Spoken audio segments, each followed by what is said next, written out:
I don't know if we had any control. No, it doesn't work.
That's right. Yeah, okay, good.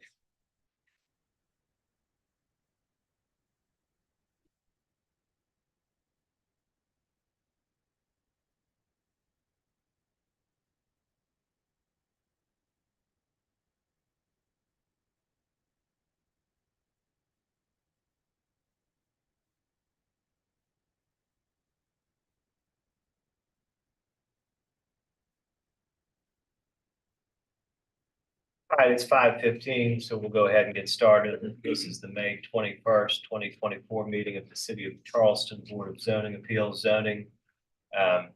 Present here this evening are Allison Grass, Robin Richards, John Bennett, Bill Goodwin Jr., Chappie McKay, and me, your chair, Jeff Tibbles. Present from the planning staff, present here tonight are Lee Batchelder, Penny Ashby, and Emma McCory. These proceedings are being recorded, and we ask that you identify yourself for the record if you speak. We will conduct this meeting in the usual fashion. We will first receive information from city staff about the application and their recommendation. If the recommendation is favorable and no one objects to the application, the matter is uncontested. The Board of Zoning Appeals usually, but not always, approves uncontested applications. For all applications, the board reserves the right to ask questions of the staff, applicant, or others in attendance prior to rendering a decision. If, however, the city recommends against the application, or if there is opposition to the application, we treat the application as contested and hear from the applicant and anyone else who is in favor of the application. Next, we hear from anyone opposed, followed by a short rebuttal from the applicant. We then close the public hearing portion of the meeting for that particular application and open discussion to the Board of Zoning Appeals members only. We will then make a decision to approve with conditions, or deny the application. The Board of Zoning Appeals zoning has the authority to do three things. Number one, hear appeals to decisions of the zoning administrator. Number two, grant special exceptions, a fact-finding function of the board. And number three, grant variances to the zoning ordinance if the application meets the hardship test outlined in section 54-924 of the ordinance. The board may deliberate and make a final decision on a matter by a majority vote of members present at the hearing and qualified to vote, provided that not less than a quorum is present and qualified to vote. However, an affirmative vote of 2/3 of the board members present and voting shall be required before a use variance may be granted. For a variance to be granted, the Board of Zoning Appeals must make the following findings. A, that there are extraordinary and exceptional conditions pertaining to the particular piece of property. B, these conditions do not generally apply to other property in the vicinity. C, because of these conditions, the application of the ordinance to the particular piece of property would effectively prohibit or unreasonably restrict the utilization of the property. And D, The authorization of a variance will not be a substantial detriment to adjacent property or to the public good, and the character of the district will not be harmed by the granting of the variance. By city ordinance, I'm required to ask you to swear an oath to tell the truth if you do intend to speak this evening. So if you do intend to speak, raise your right hand. You swear to tell the truth, the whole truth, and nothing but the truth. You'll signify by saying, I do. I do. Thank you. We have no deferrals on the agenda this evening, so we'll go ahead and get right into it. Item A, number 1, review of minutes and deferred applications from previously advertised BZA-Z agendas. Number 1, review minutes of the May 7, 2024 board meeting. The draft meeting minutes have been circulated to you in your packet of materials for this meeting. Do I have a motion? Move approval. All right, Mr. Bennett moves to approve. Second. Mr. McKay seconds the motion. All in favor, please say aye. Aye. And I must abstain because I was not at that May 7th meeting. But the minutes are approved by a vote of 5-0 with me abstaining. All right, the next item on our agenda, section B, new applications. Number 1, 2190 St. James Drive, Riverland Terrace, TMS number 343-01-00-079.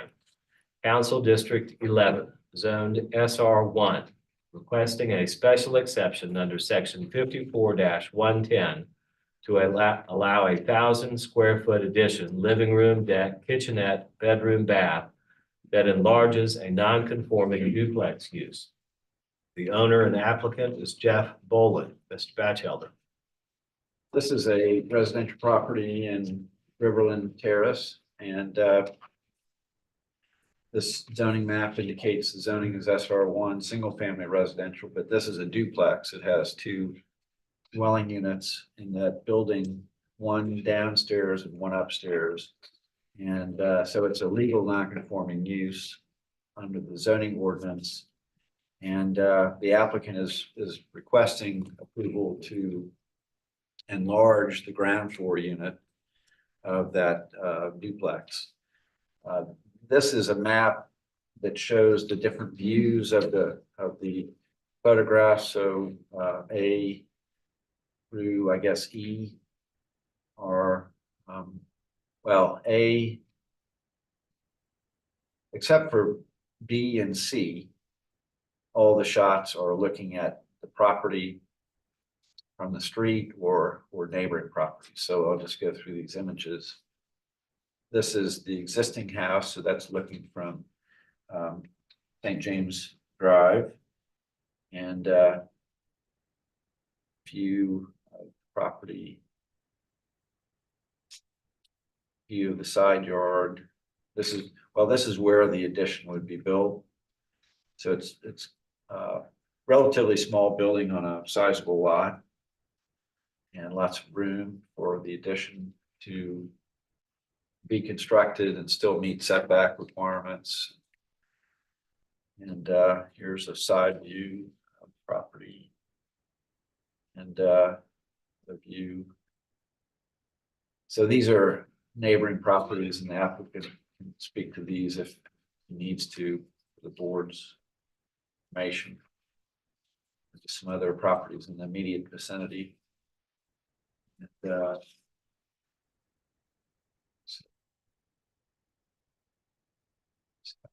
here, application, the applicant's explanation of what they're asking for and why they think they meet the requirements of the zoning ordinance. And this is from the assessor's information.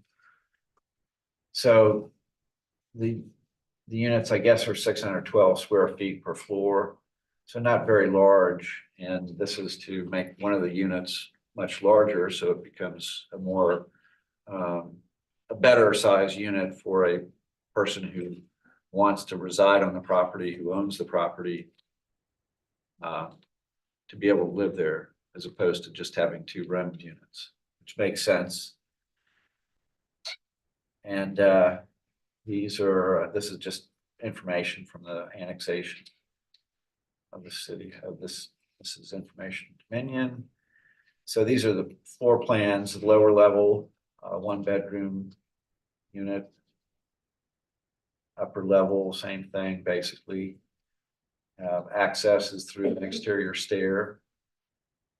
And then this is just an elevation showing the addition to one side off of the ground floor unit. Site plan, so you see the addition would be placed over here. Would meet the 9-foot side setback over here on the left side of this lot. And the 25-foot front setback up here. And the deck is allowed to encroach into the rear setback, so that's not an issue. And floor plans showing the proposed addition. Another floor plan, dimensions, elevation, more elevations, and plan. So this is information from neighbors indicating their support.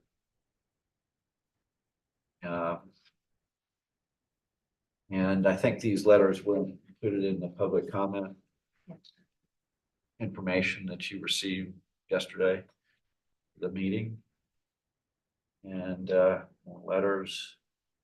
So as far as we're aware, there's no objections to this. I think it meets the requirements. This is not an unusual thing. I think that neighborhood does have some duplexes in it, even though it's pretty much all zoned single family residential. It's an older neighborhood, and that's not uncommon in some of the older neighborhoods in the city. So and there's support from lots of neighbors nearby, and so we recommend approval of this. We think that it satisfies the special exception requirements to allow the non-conforming duplex to be enlarged in this way. So, All right, thank you, Lee. Is there anybody here in opposition to the application for 2190 St. James Drive? Anybody here in opposition? All right, seeing none, do we have the owner applicant here? Yes. Anything you'd like to say to the board? Nope. Okay. Your motion? Move for approval. Thank you, Ms. Grass. Second, Mr. McKay seconds the motion. All in favor, please say aye. Aye. Any opposed? None opposed. The motion passes unanimously by a vote of 6-0. Thank you, Mr. Foley. Your special exception is good. All right, the next item on our agenda, B 2906 Ashley Avenue, Wagner Terrace, TMS number 463-11-03-024. Council District 6, zoned SR2, requesting a variance from section 54-301 to allow a rear one-story addition, master bedroom, bathroom, closet, office, mudroom with a 6-foot rear setback, 25 feet are required. Requesting a special exception under section 54-110 to allow a rear one-story addition that extends a non-conforming 4.2-foot west side setback, 9 feet are required. The owner is Peter Lawson Johnston. The applicant is Coastal Creek Design, Joel Adrian. Mr. Batchelder. so here we have a one-story house in Wagner Terrace, and the applicant would like to build an addition to the rear, a one-story addition. And so normally wouldn't be so supportive of a rear setback variance, especially this much of a variance, but with it being a one-story addition, I think there ought to be some give on allowing homeowners to do that sort of expansion as long as they keep it at the height of the main house with a one-story house, one-story addition. So, and they're doing that with this. Here's a plan of or a photograph of the existing home and its relationship to neighboring properties. And application information from the applicant And the plans showing that rear addition, which is this part of the plan on this sheet. Existing conditions and proposed, you see the rear addition back here.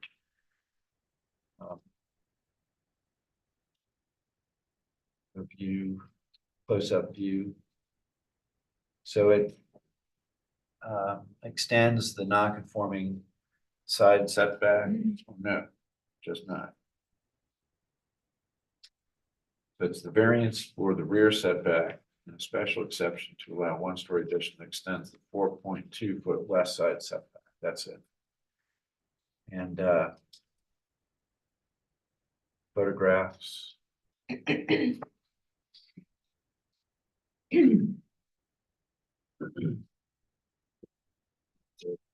Existing and proposed floor plans.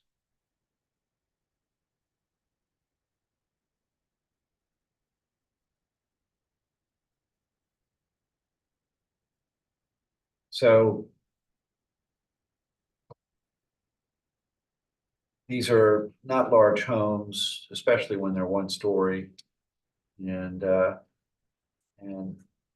applicants can sometimes do propose to add extensions off the back that go higher than the existing house. And although some of those are approved, we prefer to see this kind of a addition where it maintains the height of the house and the character of that property. So I'm not aware of any objections or concerns. The neighborhood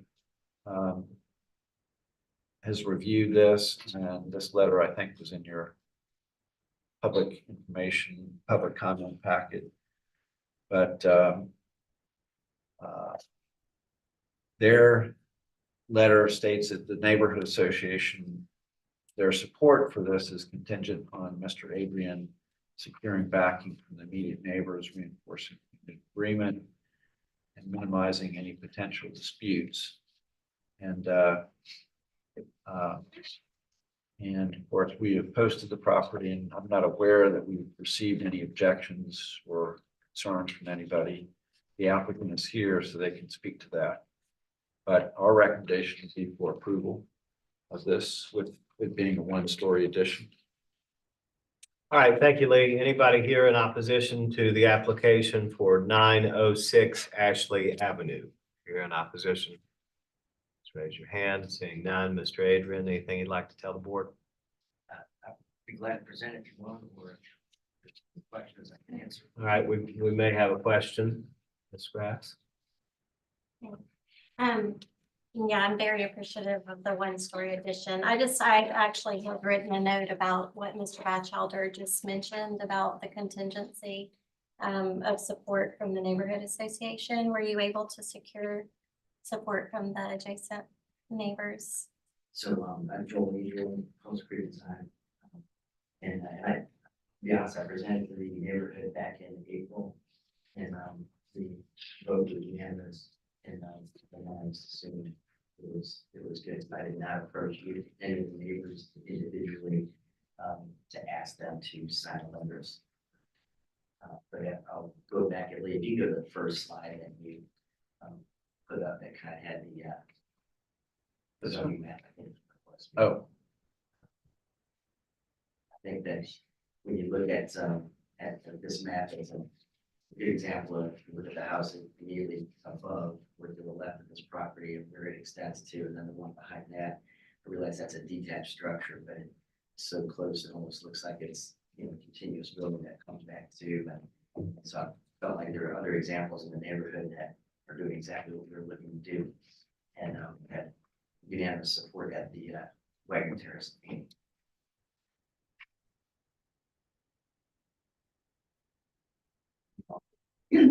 Go on about the design at all, or? That was my question. Does anybody else have any questions for Mr. Adrian while he's present at the podium? Thank you, Mr. Adrian.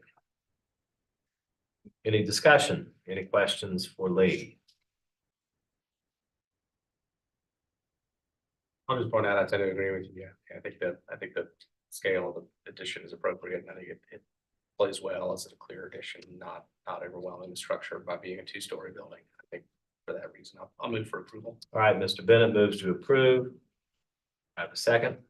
I'll second. All right, Mr. Goodwin seconds the motion. All in favor, please say aye. Aye. Any opposed? None opposed. The motion passes unanimously, and the variance and special exception for 906 Ashley Avenue are granted. Thank you, Mr. Adrian. Thank you. All right, the next item on our agenda, section B, number 3, 125.5 Line Street. Cannonboro, Elliottboro, TMS number 460080122, Council District 6, zoned DR2F, requesting a use variance from section 54-203 to allow an on-premises consumption of wine and beer with hours of operation 4 to 9 p.m. Tuesday through Saturday. Requesting a special exception under section 54-511 to allow 215 square feet of indoor patron use area without providing the required parking spaces. 3 spaces are required. The owner is 125 Line Street LLC, Eadwaser Holdings LLC. Applicant is Quinn Burns. Mr. Batchelder. This is a interesting little building that sits on this property in Cannonboro, Elliottboro, at the corner of Rose Lane and Line Street. And it came before you, and it's zone residential, as you can see from this zoning map. We're dealing with this little building right there on the corner. So this came before the board. Didn't write that down, but it was a few years ago, 2018. Because at that time, the owner of the property was looking to invest in the property, fix up the house, which is a duplex, and fix up this little building here for some sort of commercial use. It has been that way in the past, but it lost whatever right to a legal non-conforming use it had. So we heard a request, and the board approved that request. And it was really for a retail use, retail or office use. And you can see from just comparing the size of this little corner building with the other buildings in the neighborhood, it's a very tiny little building. It's only, I guess if you had to measure a parking space, typical parking space, parking lot, it would almost be 200 square feet. So this is a little bit larger than that parking space you see in parking lots. And here's the image of the little building.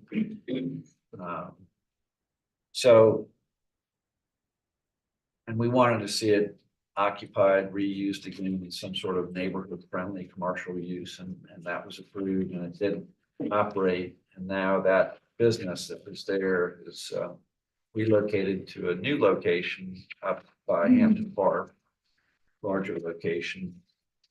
And we've got a new business looking to open up at this location. And so their business is based on the ability to have on-premises consumption of wine and beer and hours of operation between 4 p.m. and 9 p.m. Tuesday through Saturday. I don't know if the days are important, but certainly the hours are important. And the previous business did have some coffee, did sell coffee. But no wine or beer. That was not part of the original approval. So this is what brings this back before you. And also that other business had longer hours.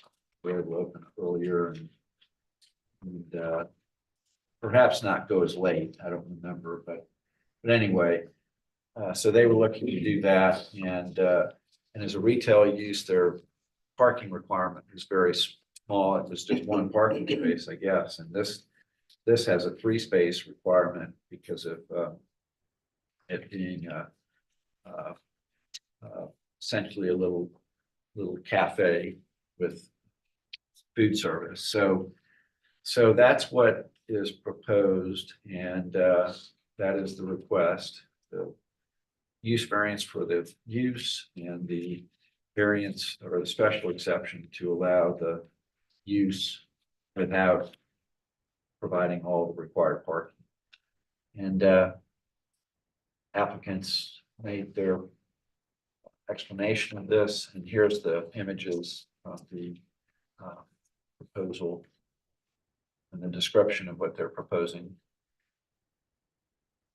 Again, photograph of the front of the building. And the next graphic is good. So on Line Street, there's really not too many places that have beer and wine there, but we did, well, that's down here. There is this one, Chasing Sage, which is on Rutledge Avenue. That does have a little and Gilded Horn. That is a restaurant and does have some beer and wine. I don't know if they have liquor there. That's an old corner store that was reactivated a few years ago. And this is the location of the property we're dealing with tonight. And then along Bogart Street, there are a number of small establishments in the neighborhood. And I don't think I've ever heard any complaints from any of folks about any of these businesses operating in the neighborhood. And the neighborhood association has supported these requests in the past. The most recent one was this Philosophers and Fools, this little corner building right here at Rose Lane and Bogart Street. And that was just written up in the paper last week, or maybe it was last week, since they've just opened. And so an interesting mix of little businesses in the neighborhood. This applicant would like to join that group of businesses. So this is the floor plan. Not a whole lot of seating, as you can see. And so it's a small business. They would not propose to do any outside patron area. The site plan. So the information details. So the site plan for this property shows the two buildings which have been converted to a horizontal property regime. So the two units in this building are separately owned. And then this is a separately owned unit. So 3 units on the property, 2 residential, 1 business. And then the parking spaces are all assigned to each of those units. And this is the one parking space that is assigned to this business right here, this unit.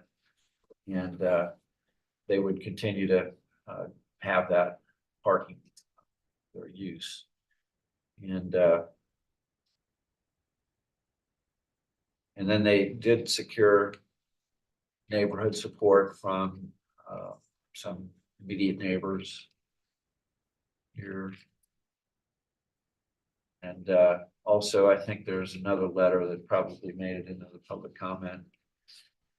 And then there is a letter from the neighborhood association. I don't put that in here, but there is a letter from the neighborhood association indicating that they support this request as well. And I didn't see any objections in the public comment packet, not aware of any objections or concerns being raised with this. And so the neighborhood has been supportive, the neighbors are supportive, and I had some reservations about this, but I'm willing to go along with the neighborhood and the neighbors and what they think. So I'm supportive of this request with the hours and the limitations on it being an inside use only. So our recommendations for approval. All right, thank you, Lee.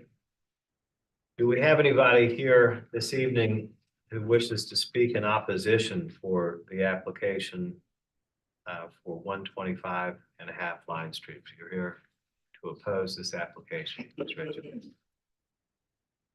All right, seeing no one in opposition, do we have the owner or applicant? Yes, sir. Mr. Burns, Yes, anything you'd like to say to the board? yeah, there are a few things, that's all right. Sure, come on up. Stand at the podium, give me your name and address, and tell me what you gotta say. First and foremost, thank you all. Appreciate the opportunity to speak. My name is Quinn Burns. That's my partner Maggie over there. We both live at and own 57 Ash.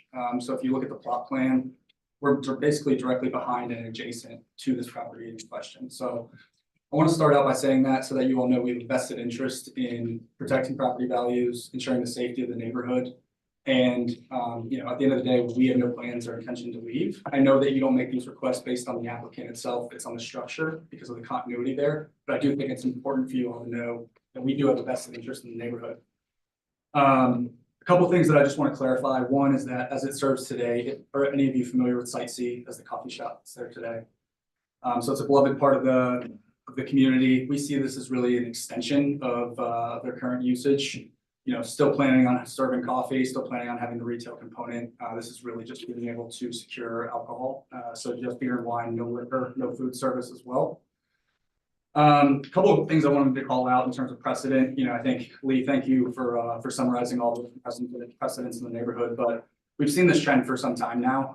We've lived in the neighborhood for a long time and we've seen these usages kind of continue to expand and I think it's been very helpful for the neighborhood. We've seen property values skyrocket. We've seen people, immediate neighbors be very receptive to it, as shown by the immediate neighbor support that we've garnered, as well as the Canterbury Neighborhood Association, which we secured approval from. But just a couple things that I do want to call out in terms of typical concerns that I would imagine you all might have. When it comes to things like noise, for example, we have no intention of doing any form of live music. Plan on closing not at 9 p.m., which is actually earlier than the zoned hours. The zoned hours allow until 10 p.m. as it exists today. This is really more of an interior design project than construction, so it should be minimally disruptive to the neighborhood. And then one other thing I wanted to mention is that there was a church nearby, and we want to be cognizant of that, but we actually think that this is a benefit to the church and that the hours are shifting where we will be closed on Sunday when the church is typically fighting for parking spots in the area. So we think that that's a huge benefit to the church and that there's not going to be kind of that competing overlap there. We also have seen across the street, there's that mixed use building that has been up for RFI for some time now from the city. It's city owned. I think everyone is probably expecting that to turn into commercial space. So I don't think that I think that zoning right there across the street, if we can see it, it's likely going to be a mixed use or commercial space in the future, which we feel like bolsters our case. But at the end of the day, I think a lot of the concern came down to just the size of and the footprint of the place. And so I did want to call out, familiarity with Gilded Horn. This is actually the same square footage as Gilded Horn today. So we have kind of history of, a lot of these small, intimate, neighborhood-friendly bars that are not meant to drive any form of nightlife in the neighborhood, anything like that, but really just be a place to support the community, bring it together. So I wanted to clarify those few things, but we would love to open it up to any questions that the board might have before I step down. Thank you. Does anybody have any questions for Mr. Burns while he's there? I have a question, but it may be a question for you, Lee, what are the current, when it was last approved for a use variance, what were the hours that were associated with it? And would those be superseded by? It was 7 a.m. to 10 p.m. Okay, so would those hours disappear as part of the use variance and be replaced with the new ones, or are they still within the limits of, I'm just I guess curious. that's up to the board, but I would say that if we just approve this, then there are two approvals that are out there for the property. So it couldn't be this or it could be that, but couldn't be this type of use with the alcohol and operating the longer hours. Okay. Because that was really for retail and or office use, not for a little cafe, or I don't know if that's the appropriate description. We'll roll with it. Yeah. Elegant one. So are the That was hours, fine. Oh, sorry. I'm sorry, are the hours still from 10 a.m. to 9 p.m. or the hours are only from 4 to 9? It will only be from 4 to 9. So we're not seeking to operate. Currently today, I believe they open at 8 AM, and they were running until about 6 PM for a while. They shifted those hours back and have adjusted that down to 3, I believe, so they're 8 to 3. So there would be a slight shift, but yeah, the previous zoning hours were 7 to 10. And what is your occupancy? Is 17 is the max. One more question about the hours. If the hours change, do they have to come before us again? If if you approve this with these hours, and maybe I would suggest days of operation being Monday through Saturday. Just to give, because you said you'd be closed on Sunday. Right. Just to give some flexibility there, so it's not necessarily Tuesday through Saturday, but Monday through Saturday. But yes, if you approve it, then these would be the allowed hours and days of use. You own the building? We do not own it, no. Chris Finn, who through the LLC Ed Waster Holdings, he owns the building. Okay. Right now, the building is retail and office. Well, it's just a retail type use and coffee shop. It is a coffee shop right now. Right. Grabbing to a coffee shop, so there's a strong emphasis on taking, there's no seating inside, so it's take it and go, and so you see a lot of foot traffic go through there throughout the day. Definitely 100 plus of people that are going through that building, so we would see that coming down dramatically. It says beer and wine. You're not serving alcohol. Correct, and we have no plan to serve food, which would be a requirement anyway, so yeah, just sticking to beer and wine. Since Mr. Batchelder mentioned the Monday through Saturday, can you explain why you chose Tuesday through Saturday instead of Monday? Yeah, I think that was a good call. We'd appreciate the flexibility. The main reason Sunday was a big thing, just respecting the church that's right around the area. But Monday was really, we see this trend of a lot of restaurants in the neighborhood being closed on Sunday and Monday. And so just thinking from financial aspect of what makes sense to be open, Monday was probably going to be a little bit less busy and probably just didn't make as much sense financially. But the flexibility would be much appreciated, and if we were to be able to do Monday as well.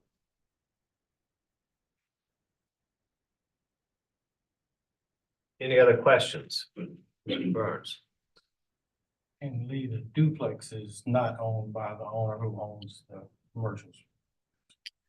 No, I think he developed the property and then sold the units, I believe. Yeah, so it's 3 different owners across that, and so one of them is actually in attendance here, Jennifer Effenberg. Who we have her support. We also have the support of the upstairs neighbor. She's out of the country right now and cannot attend. But it's 3 separately owned buildings.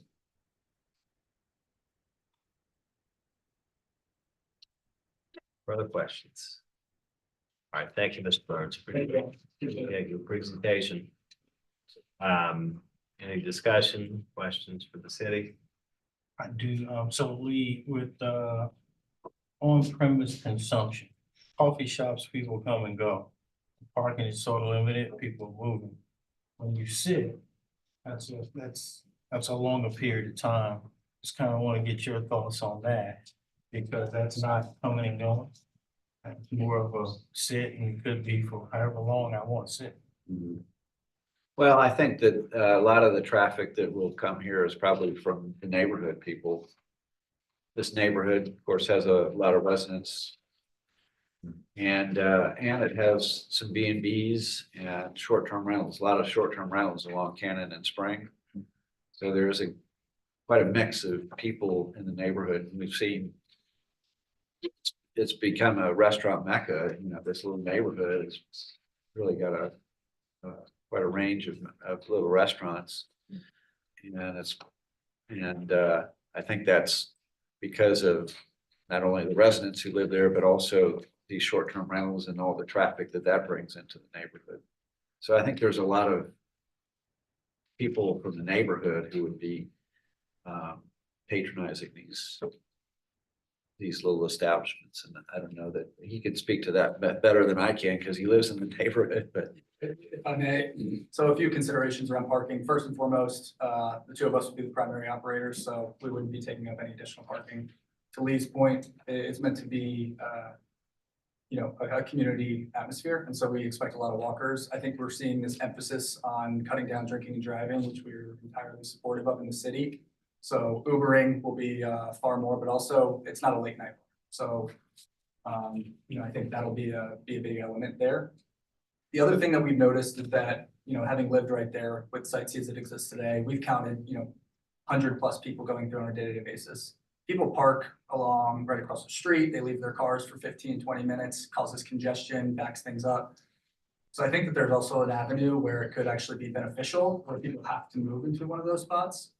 And then the last point that I will make is that the Senna Neighborhood Association is currently considering a partnership with the city in enforcing QR code for parking, which I think would be very beneficial to that as well, so that people aren't just leaving their car there. But there's also the 2-hour limitation.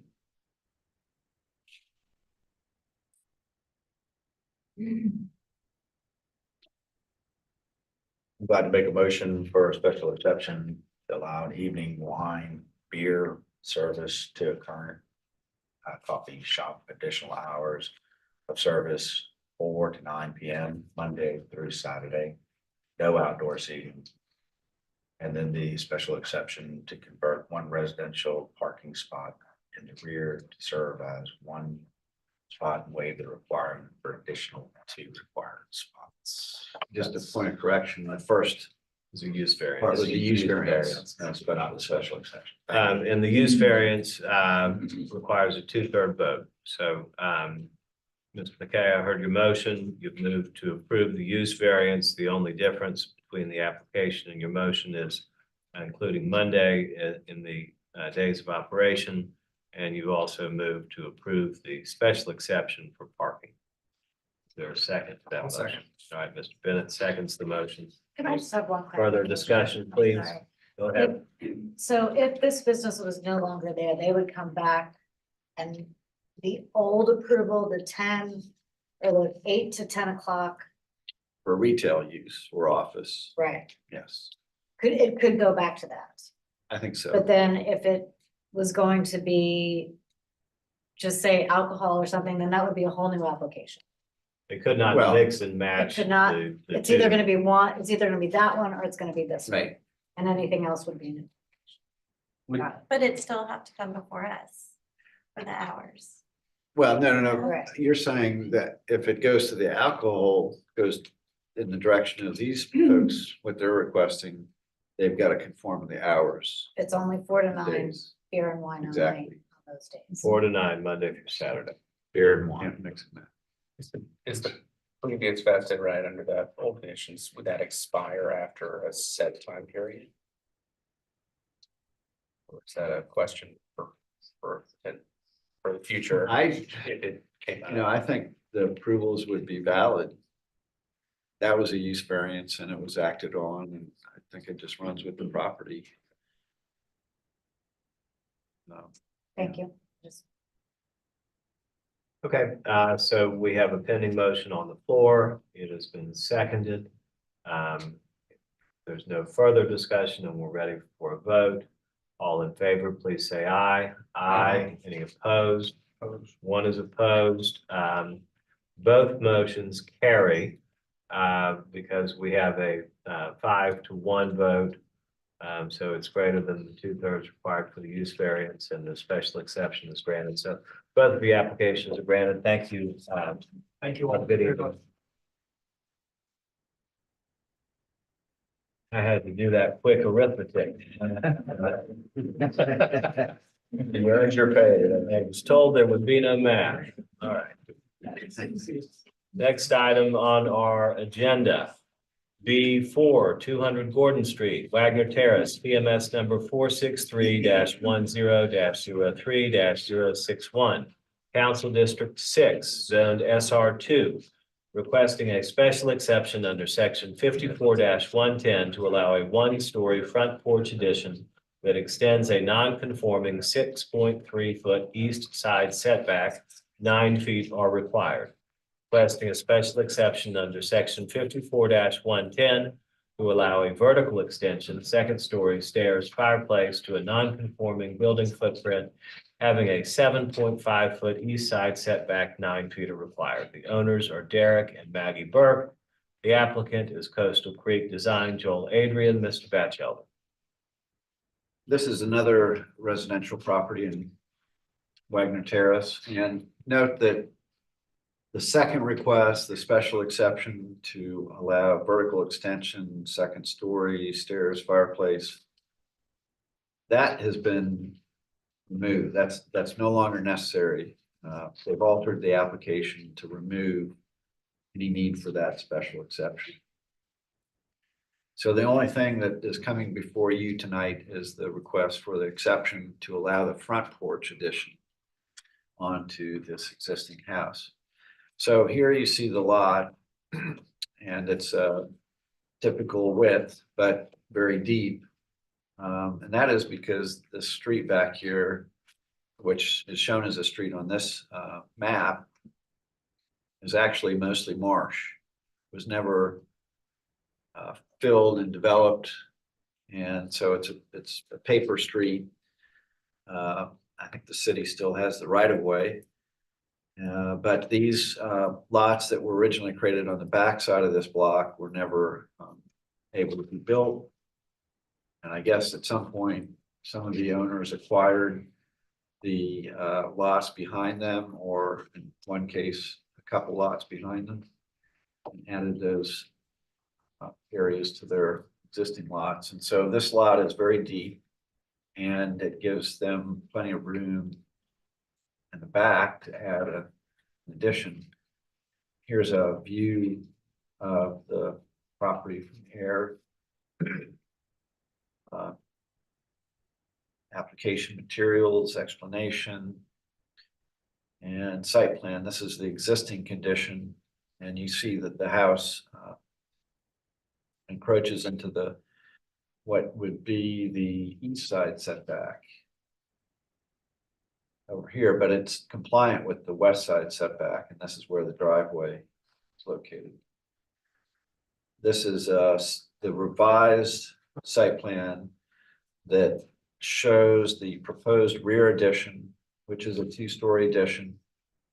But that addition, the entire addition, that complies with the setback requirements. So there's no special exception for the addition that is necessary. The only exception that we're dealing with, or special exception, is the front porch extension right here. This is the front porch. So right now it's just stairs walking up to a front door and then through the door into the house. They would like to build a front porch right here with some new stairs, and that porch, because it would be, I thought I had a blow up that, because it would be the width of that front portion of the house does encroach, does extend that non-conforming east side setback. So that's the first request that is listed on your agenda.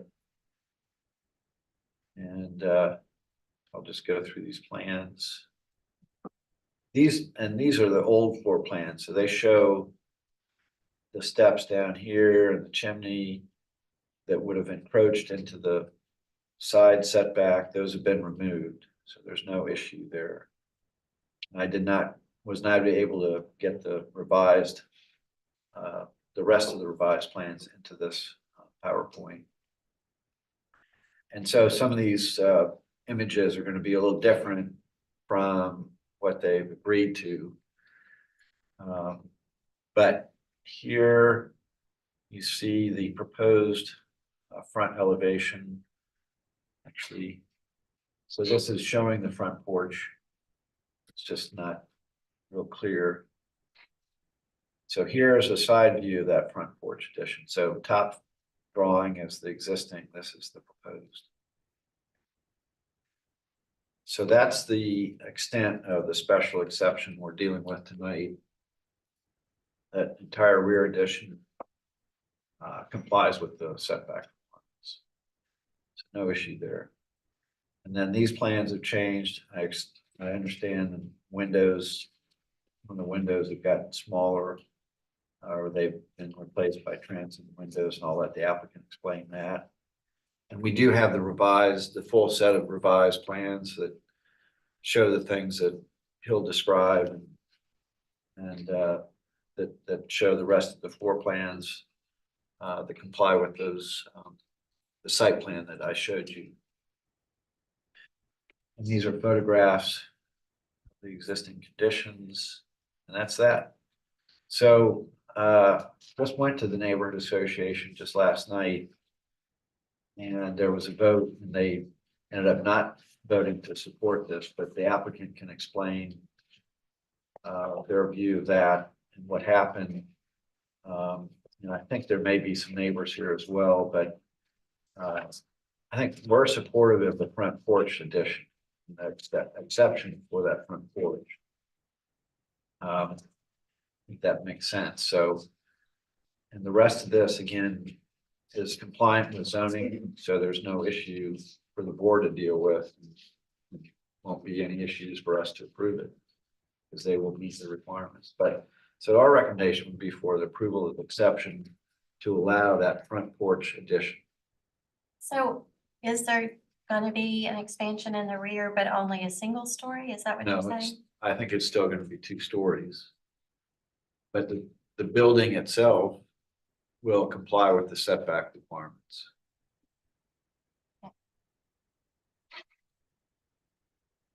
All right, thank you, Lee. Is there anyone here in opposition to the application for 200 Gordon Street? Nobody here in opposition. All right, do we have the owner, or well, Mr. Adrian, I see you again. Yes, sir.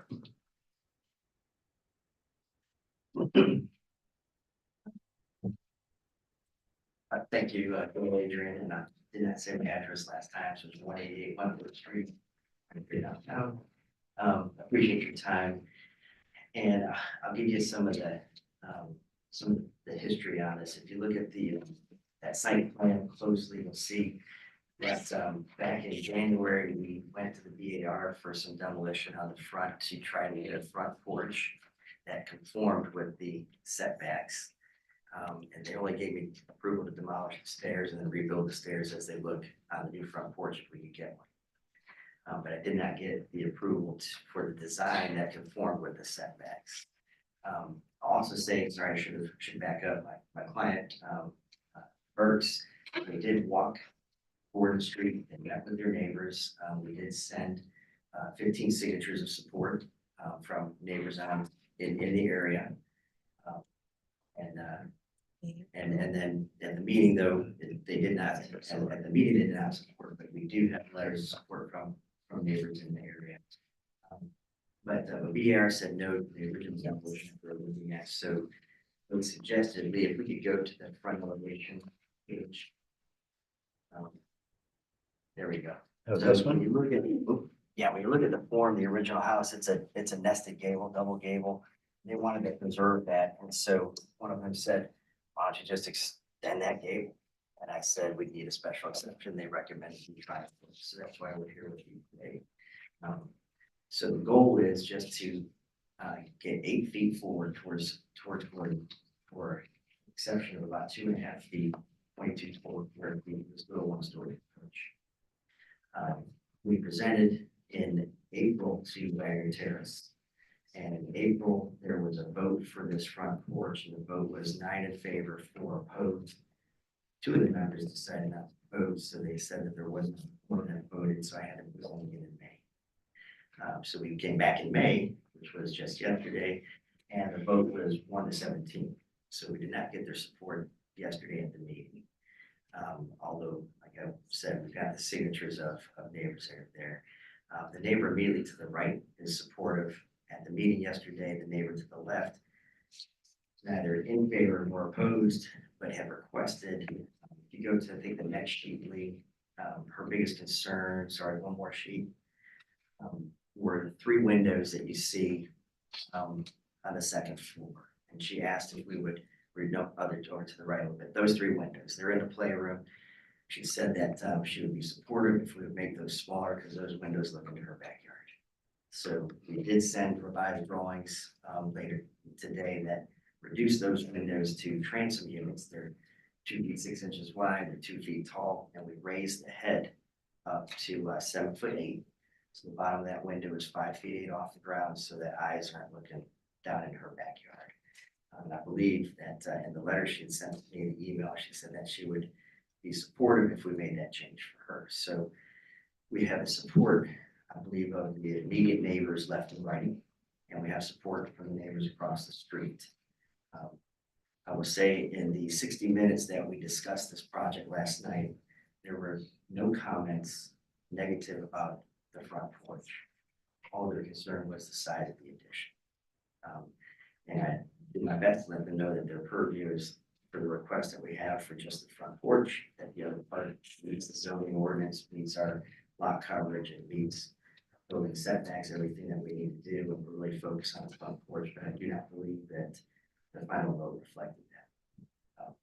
So I think that when you look at the site plan again, if we go back to that sheet, it really tells the story of that small little highlighted area is all we're looking for. And I think that had we been not 100% upfront, and I just presented to Wagner Terrace Association, I think the front porch without the addition on the back would have been approved without any question, which was what we received for the 906 Ashley project to push into that rear setback the way we did. But big hangup was the addition that the client wants. The client's lived in the neighborhood for 15 years, had an opportunity to purchase this property that's on the water and basically move up. So the existing house is 1,700 feet and just doesn't accommodate their family and their lifestyle. I'll answer questions. Any questions for Mr. Adrian? Mr. Adrian, has this, so it will still have to go back before BAR for historic material demolition for the addition portion? We're not, the addition is not demolishing anything that's historic. And then the front porch is just an extension of that exact form that they requested. Lee, our only charge here with the Board of Zoning Appeals is to make a decision on the front porch, correct? Correct. And whether or not they are entitled to a special exception for the front porch, and we have no purview over any design issues, any mass, high scale, whatever it may be with respect to the rest of the proposed improvements. Is that right? Correct. And can I just clarify what you're Yes. saying, just to make sure? So we have no purview over any of those issues that were discussed by the Preservation Society or potentially the Neighborhood Association. We do not need to discuss that. Is that Correct. true? Okay. And I will point out, when the application first came in, there were parts of the proposed rear addition that did Require a encroach variance. into the side setback and extend that non-conforming side setback. So that was the second request that was listed on your agenda.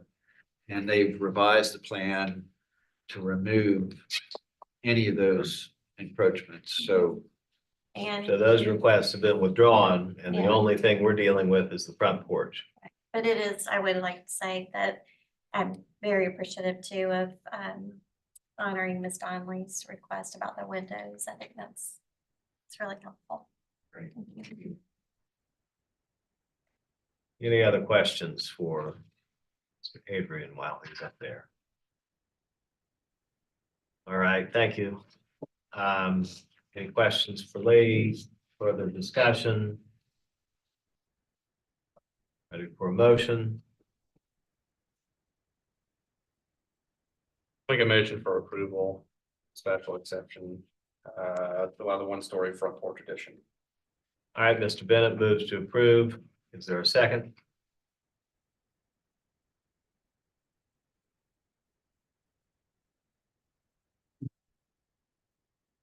All right, Ms. Graff seconds the motion. Any further discussion? Ready to vote? All in favor, please say aye. Aye. Any opposed? None are opposed. The motion passes unanimously by a vote of 6-0, and the special exception relating to the front porch only for 200 Gordon Street. All you requested is granted. Thank you. All right, the next item on our agenda. B5, 1 Kyle Place, Wagner Terrace, TMS number 463-11-04-094, Council District 6, zoned SR2. Requesting a special exception under section 54-501 to allow construction of a single-family residence on a lot of insufficient size. The lot area is 2,525 square feet, 6,000 square feet are required. Also requesting a variance from section 54-301 to allow construction of a single-family residence having a 3-foot north side setback, a 3.8-foot south side setback, and a 6.8-foot total side setback. 9 feet, 9 feet, and 18 feet are required. The owner is Brian Mahon. The applicant is Habitable Form, Chelsea Anderson. Mr. Batchelder. 1 Kyle Place is a property in Wagner Terrace. It's been before the board on previous occasions. Most recently was August of last year. And at that time, the board heard a request for special exception to extend the non-conforming north side setback. And that approval was granted, or that request was granted. And that was for a 2-story house. Might have been 2.5 stories, but I don't remember exactly. But anyway, you see the location of this lot. Kyle Place is a short little street that extends off of Simmons Street. And there's a dilapidated house that sits on the property. And so the previous proposal was to demolish that and build a new house. And this is the same thing. Demolish that, build a new house in its footprint. Here's the survey showing that house. You see it was right up on that north side property line. And aerial image. Street view. Looking towards Simmons Street. This is the property question right here. And more shots. This is the house next door. This is the house on this lot right now. And it's been in this condition for a while, so it'd be good to get something on this lot that is more attractive. And most of the other houses, I think, on Kyle Place have all been fixed up over the years. So it's a nice little street. What's the age of that structure? Don't know that. It's been demolished. It has been. Oh, Yeah. it's gone. Okay.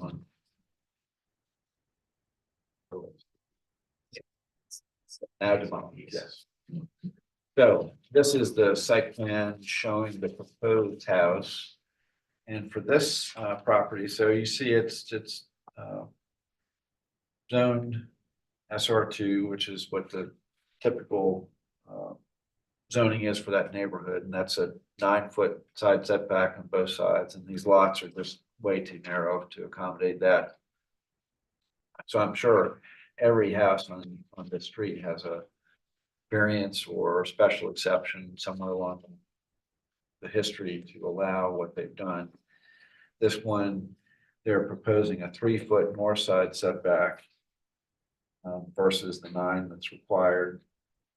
And then a 3.8-foot south side setback, but that's only in this section right here, because they do provide parking in the front portion, and for that portion of the house, it will meet the south side setback. In fact, it will exceed that south side setback.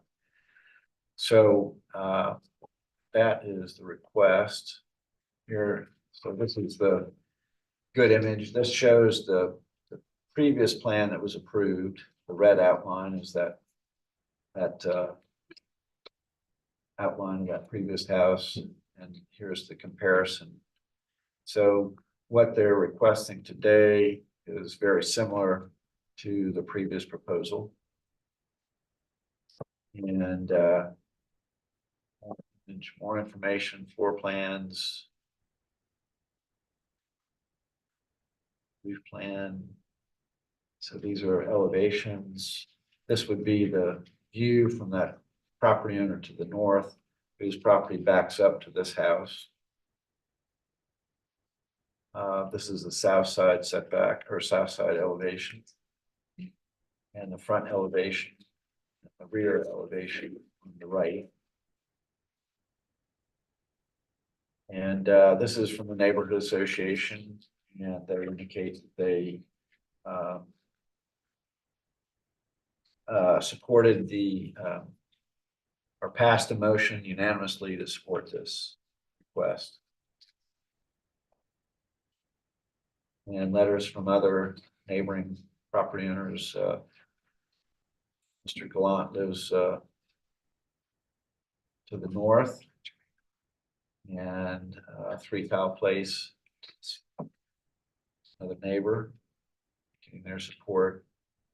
And that concludes the slides. So we support this. We supported the previous applications, and those were approved by the board, and this one is very similar, and we support it and recommend approval. All right, thank you, Lee. Anybody here opposed to the applications for 1 Kyle Place? All right, seeing no one in opposition, do we have the owner or applicant present? Yes, I'm here. I'm here for any questions. All right, thank you. Anybody have any questions? Anybody have any questions for the city? Move for approval. All right, Ms. Grass moves to approve. Do I have a second? Ms. Richards seconds the motion. All in favor, please say aye. Aye. Any opposed? None are opposed. The motion passes unanimously 6-0. And the special exception variance for 1 Kyle Place are granted. I am recused on the 6th, so Ms. Grass is going to chair this portion of the meeting, and Ms. Vienna is also recused, so we will be back with you after this agenda item.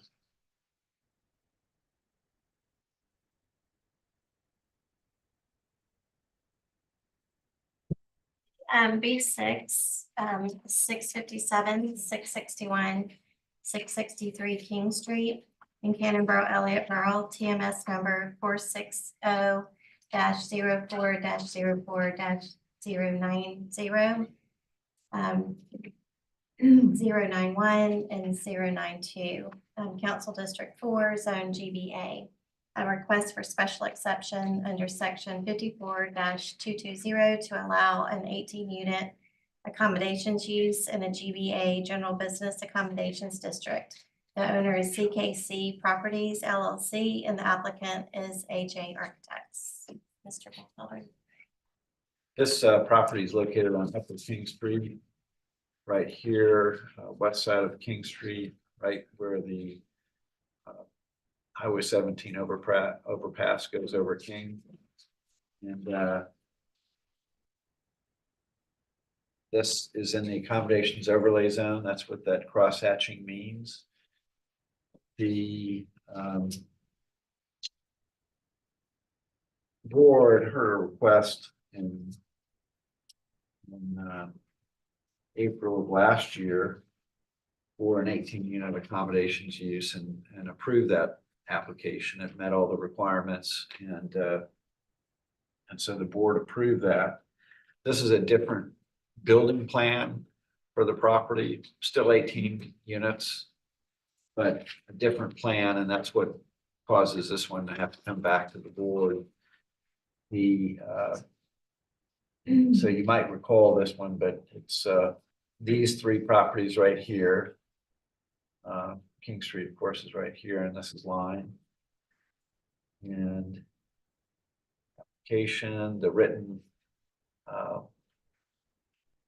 responses to the special exception requirements are provided.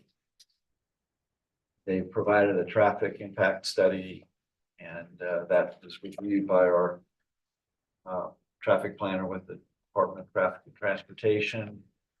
And they found that it was met the requirements of the special exception test concerning traffic. So they've addressed all of those requirements. I think they've done that to the satisfaction of the staff, and so we're supportive of this request. This is the traffic engineering report to address the traffic issues and these are the plans. The previous proposal did not include this pool area, outdoor area on the upper level of the building. But it did have parking on the ground level, access from King Street. So very similar in a lot of other respects. And then this is from our traffic planner with the Department of Traffic Transportation. And this is a letter from, actually this is from the applicant. And the plans for the building. Again, this is the floor plan, the ground floor plan. And next, well, first floor plan, second floor plan, third floor plan, fourth floor plan, fifth floor. So sixth. So this is the building that they're proposing. Of course, it has to go through the BAR, be reviewed by them. But it's just a schematic to illustrate the building they're proposing. And, view from front. So that's the applicant's materials for the special exception. And again, we feel that they have addressed all the special exception requirements for an accommodations use and meet those requirements. And so our recommendation is for approval. Okay, the city recommends approval. Is there anyone present who's opposed to the application? Do we have the owner applicant here? And would you like to address the board? I'll just add if I can. Yeah. Sorry. We do have a letter from the neighborhood association, Cannon for a neighborhood association, which this property is within their boundaries. And they write that they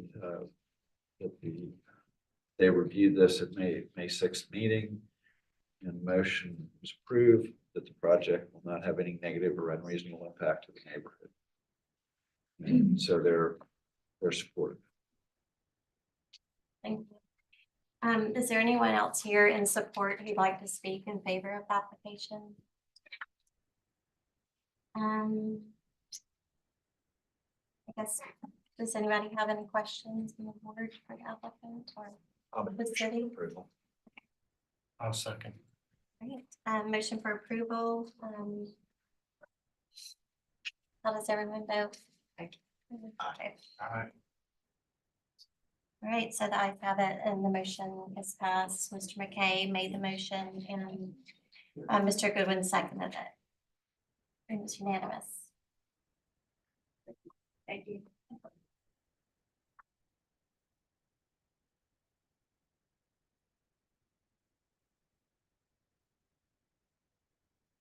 All right, thank you, Ms. Grass.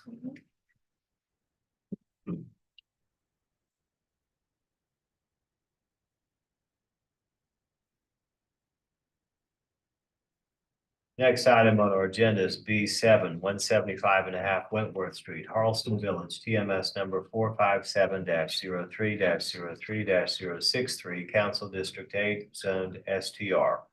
Requesting a special exception under section 54-110 to allow a rear HVAC platform and stairs that extends a non-conforming 1.2 foot east side setback to allow a rear deck that extends a non-conforming 8.3 foot west side setback. 6 feet and 12 feet are required. The owner is Ben Mack. The applicant is Coastal Creek Design, Joel Adrian. Mr. Batchelder.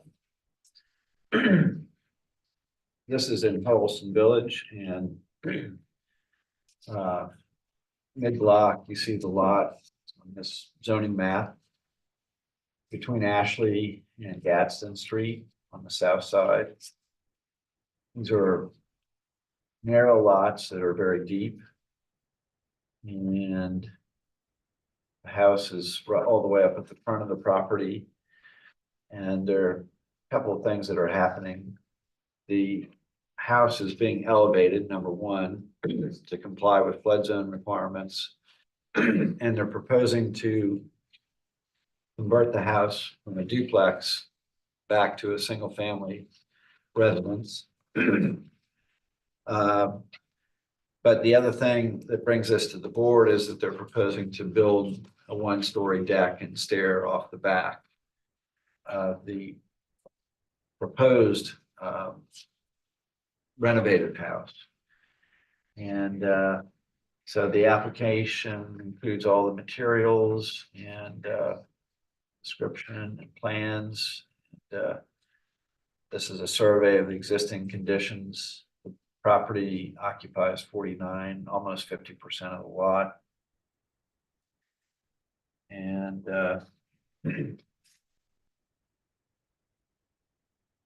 and this is the proposed plan, with this being a enlarged view of that.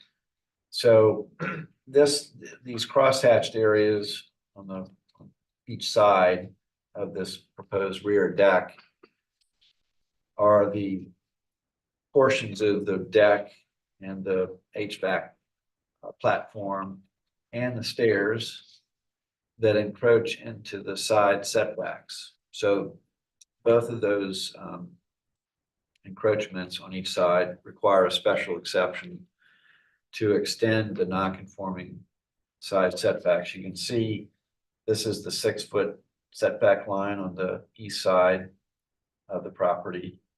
And this is the 12-foot west side setback line here. So this area, this platform, this is a proposed HVAC platform. And a small portion of the deck and the stair right there encroach into that setback on that east side. And I'll just go through these plans. These are more views of the house, and I guess you see this is the existing house, so it sits very low to the ground right here. And back of the house. These are photographs of the front and rear. This porch was actually built recently with the approval of the board. The owner of the property at the time came in and requested an approval to extend the setback, non-conforming setbacks, to allow the construction of a screen porch on the back of the house. And most of the new porch, I think, was over here. I think there was already a covered porch over here, but I think it was this part over here on this side that needed the special exception. And that was approved and constructed, and now the house is being sold. And this is a prospective buyer, I think, who's making this request. But these are existing floor plans on the top and proposed on the bottom, but there's an exterior stair on the piazza that allows access from the first floor up to the second floor, where the second unit is accessed. So there's no internal stair in this house right now. The first floor is one unit, the second floor is a second unit. And with the changes, they would put back an interior stair and remove those exterior stairs. And then this porch, the screen porch back here, gets turned into living space. And then the HVAC platform right here and the deck and stairs being added to the back of the house. And that's what is before the board tonight. So second floor existing on the top, proposed on the bottom. This area right here, this is an open deck. So there is not a second floor element to the house at this point. And you'll see that from the elevations. This illustrates how far they have to raise the house to bring it in compliance with FEMA requirements. And front elevation, existing proposed, side elevation. So here's that porch right here. And it's being enclosed and made into this living space with this plan. And then here's the deck and the staircase that are before the board.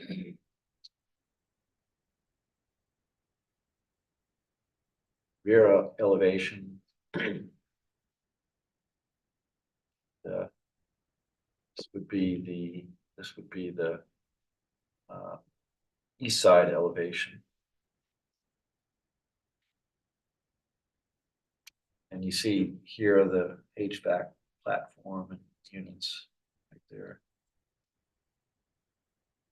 I don't know exactly where they are now, but they're probably sitting on the ground or close to the ground, which means they don't need to meet setbacks. But once you elevate them by putting them on a platform, it's that platform that has to meet the setbacks. And street view. Of course, they'll have to go through the VAR and get the VAR's approval, although I think they've done that actually. No, not yet. Okay. So my thought is you can see that and this is the building footprint before the most recent change to the rear porch, that screen porch addition. So basically what that did was square this building off back here and keep it in line with the house next door at 177 Wentworth. This one still extends back a little bit further, but it's not the full width of the house. So what they're proposing to do is then build an addition onto the back of this that would be that deck and staircase. And this is just the site plan from that previous approval. This was back in 2022 when it was approved. And this is what my recommendation would be. So I think that we should not approve the special exception to allow the HVAC platform back here on the east side of that proposed deck. And I don't think we ought to allow the special exception for the extension of the non-conforming west side setback to allow this portion of the deck either, this western portion. I think the deck can be reduced in size.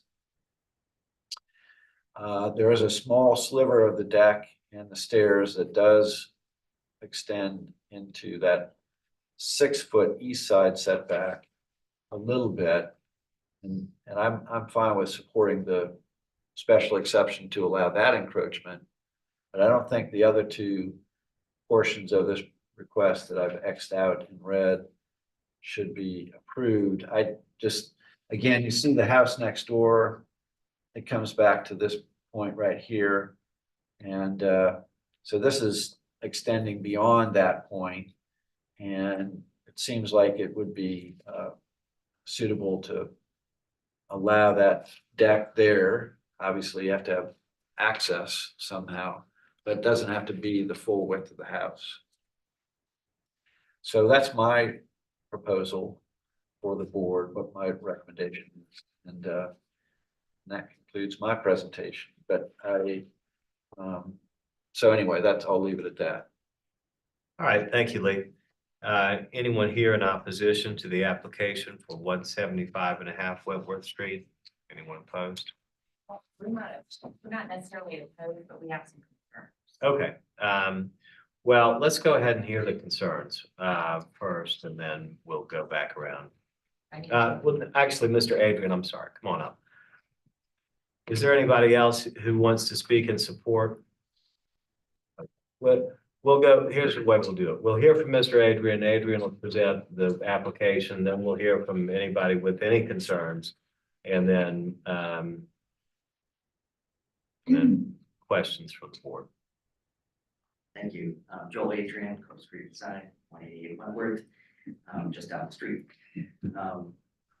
So, yes, our initial request was for those two areas that are hatched in, and I spoke with Lee last week, and I said that the lower one, the one that is actually closest to the Garings, we could omit and push that back.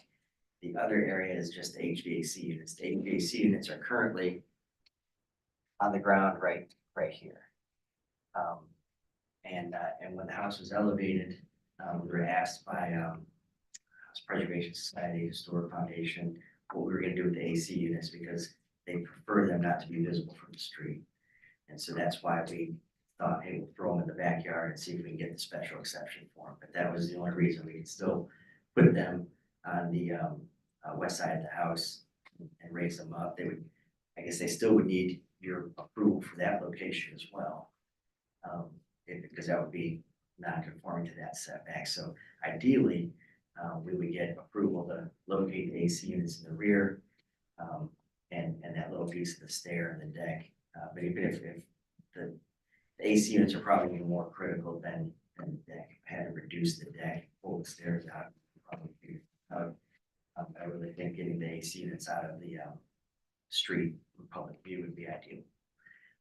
But other than that, I'll just answer questions.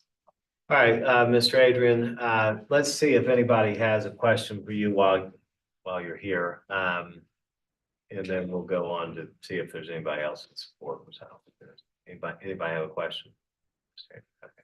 Anybody else in support of this application? All right, so now we'll hear from anybody who is opposed or has concerns. And please state your name and address for the record. E. Garing, and we're 177 Wentworth Street. Okay, thank you. Our family actually used to own this house, so we know what it used to look like. My concerns are not necessarily with the two things you have X'd out. I don't necessarily have a problem with that at all, but the previous owner that filled in the porch, added the porch addition. It was a single, Charleston single with a porch that went around. And then that was a lean-to after that was torn down, and then the screen porch. And I guess my concern is we have had a lot of encroachments on our property. Unfortunately, through the BZA, one gray court was approved without our knowledge. 3-foot variance. It was supposed to be a 12-foot. We've had tremendous flooding from that decision. And so now, looking at this, a deck being filled in, another deck being added, will it be allowed to be filled in at some point? Another deck added, like when does it stop? And a pool's gonna be added, I'm sure, with concrete all around. There's nowhere for the water to go. I know that's not for you all to decide, but these are decisions that affect the neighbors, and we've been really affected by one gray court encroaching. And now a little concerned about this. I am thrilled that this house is gonna be back to single family. We're excited to have a family live next door to us. It was single family when my husband's family owned that house, and then it was converted afterwards into apartments. So I'm thrilled with all that. And really the design, I don't have that much of a problem, but I'm concerned about the additions and the addition, you know, the closing in of porches and then another addition and then a pool and then where's the water gonna go? And how does it stop? The porch on top of the porch will look right into our backyard. We have a pretty big backyard for downtown that we enjoy a lot of privacy, and we will not have staff. So this will affect us a good bit, so. And thank you, Ms. Garing. So you do understand that this board only has purview over the application that's before it now for the areas of the deck and the HVAC units that are being requested, that we extend the setbacks for those through special exceptions, and we don't really have any control over the pool and the Was everything else already approved though? I don't, Lee, do you know? we've never had been Was here before. with that. Everything else, what do you, what do you- Like the porch being enclosed and added on to the back of the house and all I mean, that. what's there today? What's there No, today? the addition that's gonna be added on. That's what this is request for. She's asking if anything has already been approved as far as an addition to the house before this meeting. No, So then we are talking about additions and not just the two things on the side. Well, well, let me just back up and show you. So this is what it looks like today. This was approved. That one-story screen porch. Footprint. The footprint was approved. When? Can you tell her when? Well, it was, this is the approved plan right here from 2022? November 15, 2022. And so this was the proposed screen porch addition. They already had something here. We're just squaring it off. So yes, that was approved. So now we're talking about the next addition change to this house. but do they need our approval to close in the screen porch? No.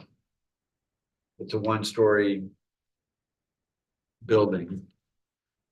And it's going to remain a one-story building, albeit elevated now with this proposal. This, because this is the, see this, So that says of right, when we don't have the ability to approve or disapprove that portion of what their plan is.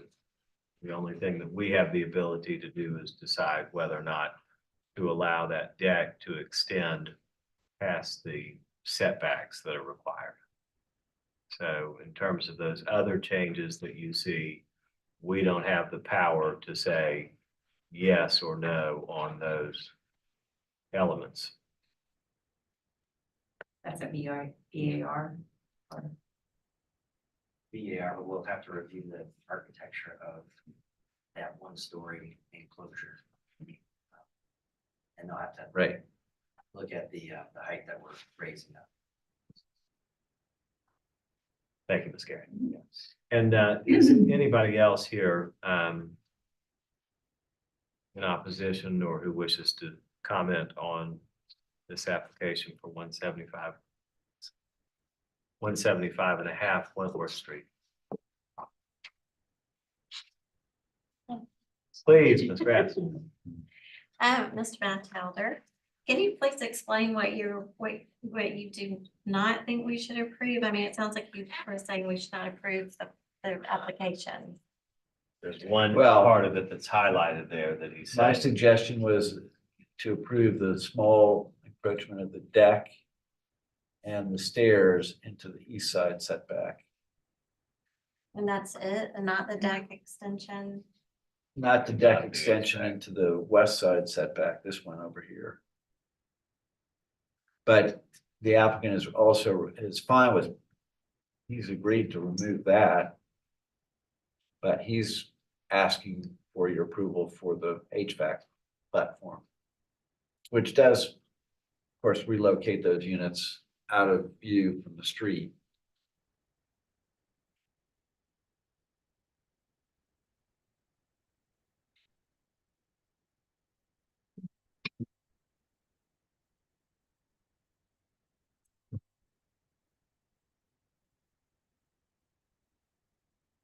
Does seem like a pretty practical place to move those mechanical systems to get them away from the.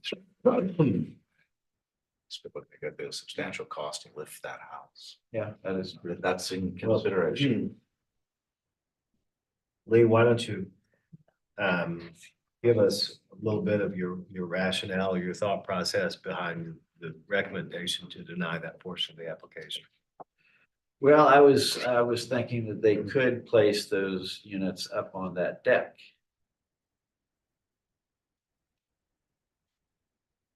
So they'd be moved up to the top floor, to the top of this one-story element of the house. On the second floor porch. Yeah, second floor.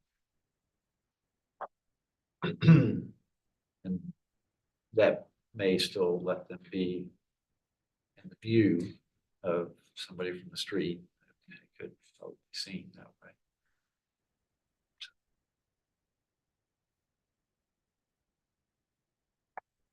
And so the point is that they don't need the special exception, is that the They idea? wouldn't need the special exception at that.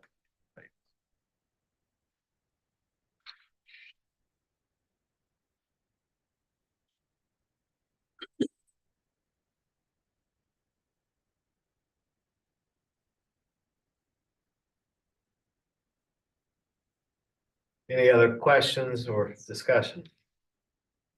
Mr. Adrian, what do you think about that? Thank you. I agree with putting units up. We have to figure out a way to shield them. But I'll say the only reason that I didn't think of that and do that initially is that, my house, I've got my third unit sits on the roof above my master bathroom. And I know every time that thing is running, because it just vibrates. So that was the only, that being in the great room below, that was the only reason I was like, I'll put a platform. It gets them out of view, and then I don't have to deal with the vibration, but ultimately, the only way to satisfy, if we don't get them located there, would be to put them above that great room. So I'll certainly appreciate platform. But I obviously will do what I need to do.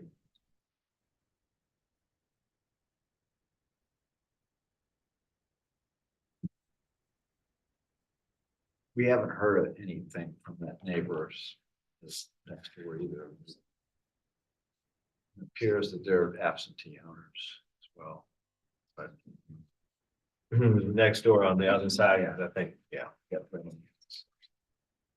We've heard from the owners of 177, right? Right. Does the neighborhood association have any position on this? No, we typically don't hear from them about these kinds of applications. Right. At least not in a while, several years.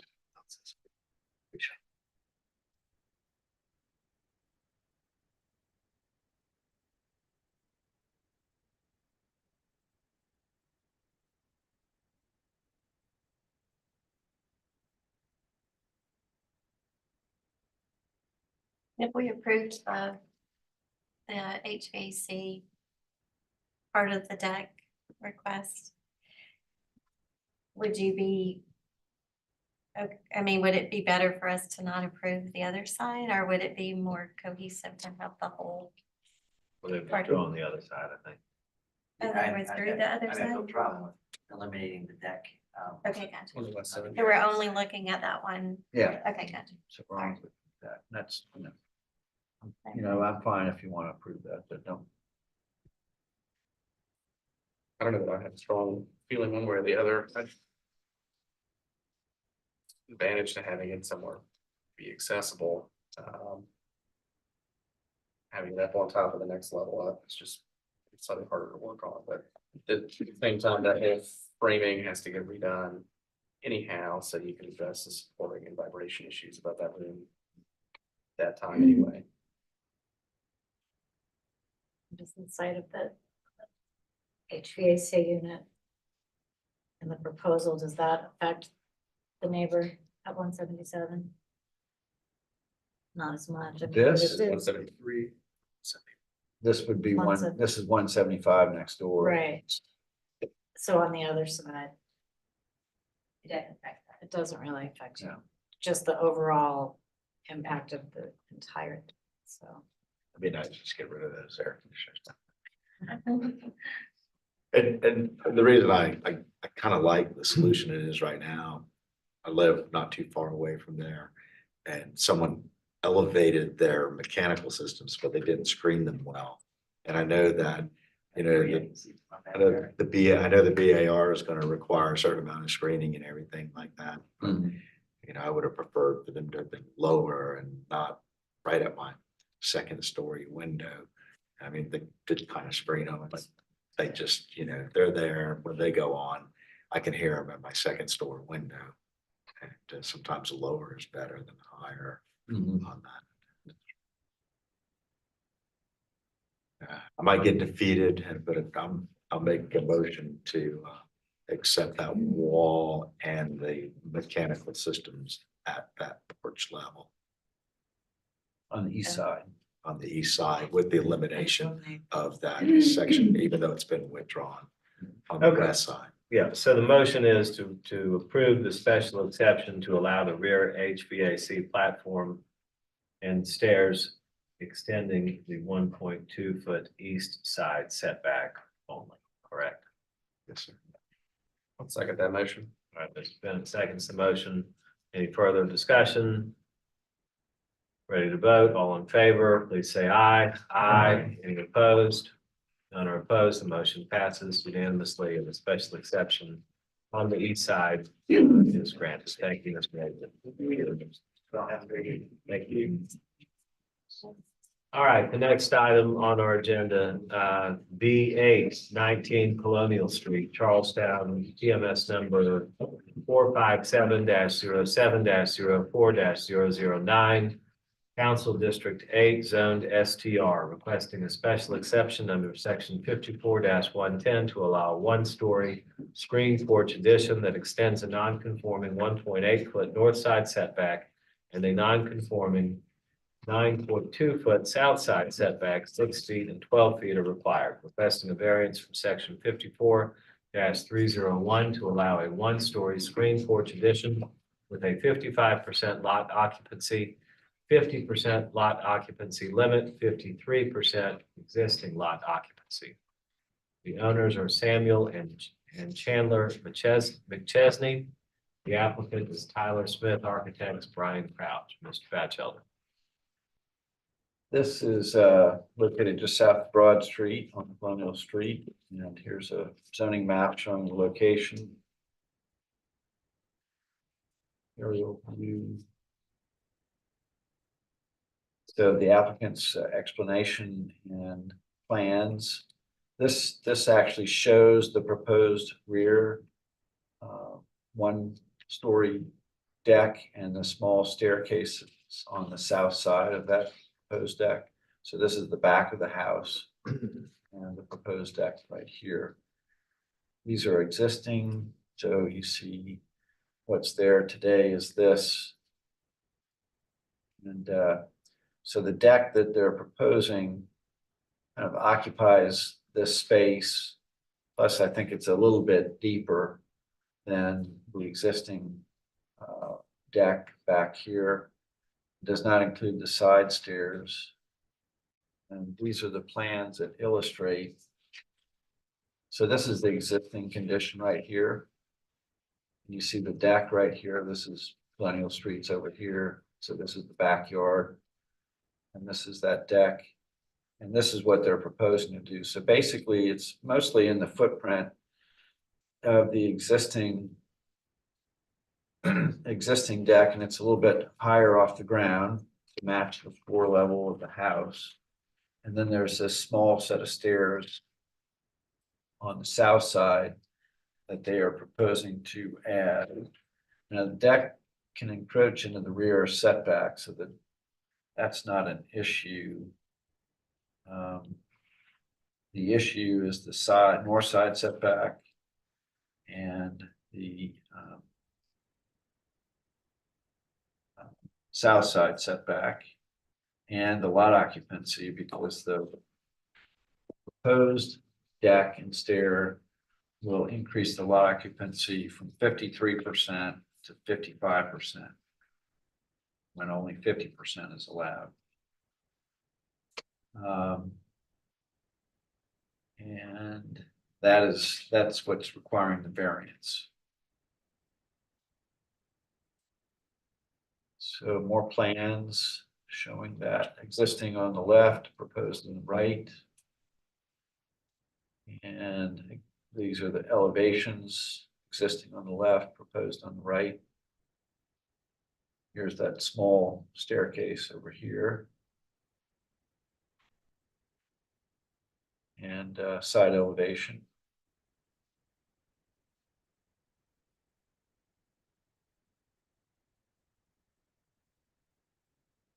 And some letters from folks.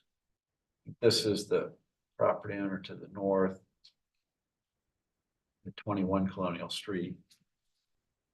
Indicating that they support this, and then neighbor 15 Colonial across the street. And neighbor from 20 Colonial Street. Or 15 would actually not be, that'd be the side. 20 Colonial Street. So that's concludes the presentation. I don't think there was any, we were aware of any objection or concerns. Looks like there's a neighbor here tonight who's sat patiently, so maybe they would like to address the board. But that is the request, and I was leaning towards recommending approval. It's a small change. You can see, again, the elevation is changing. It's going up a little bit. The footprint is growing a little bit. This is the, and the applicant perhaps can explain what the depth of the proposed porch is versus the existing deck. But it's a very small change. It's occurring there, so pretty minor. I would think it would be something that would meet the special exception requirements. So.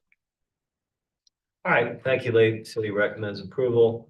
Do we have anybody here in opposition to the application for 19 Colonial Street?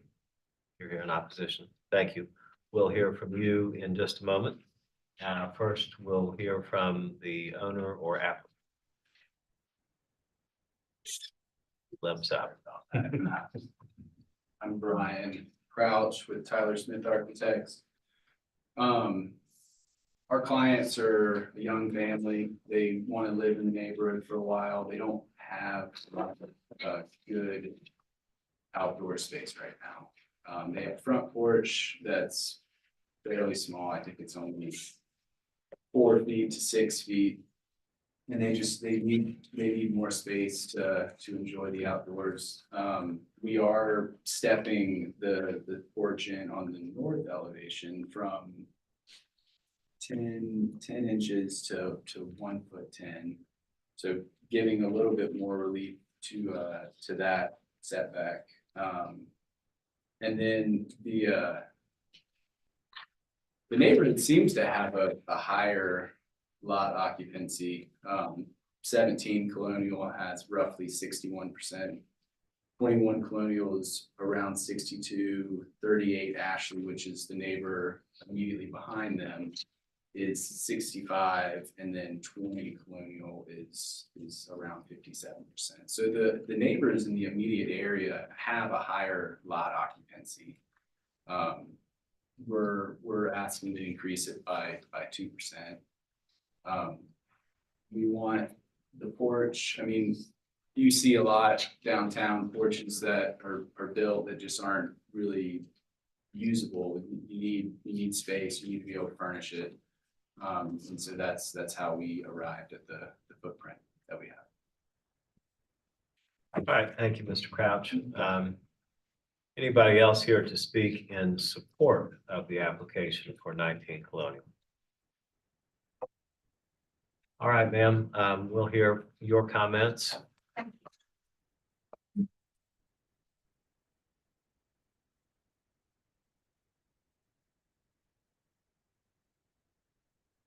Good evening. I'm Sonia O'Malley, and I've lived at 17 Colonial Street for 46 years. And I'm very happy to have the McChesneys next door to me. But my main concern and my biggest concern for what they want to do is the fact that they're to my right towards Broad Street. And I mean, they're to my left, but their lot is a little bit higher than mine. And with all the years I've been there, when we have all the terrible flooding and heavy raining that we get, I get all the overflow and the runoff water into my backyard. Now, on the north side of their backyard is a complete wall fence. To the south of them is a concrete fence. And to my side, it's an old chain link fence, and I've got lattice work.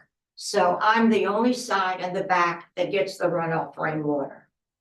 And it's been a horrible concern since December. And I don't have web feet, but it stays wet most of the time. And then my biggest concern is that they do have a small lower deck on the back. And it hasn't always been there, but I don't know when it was added on.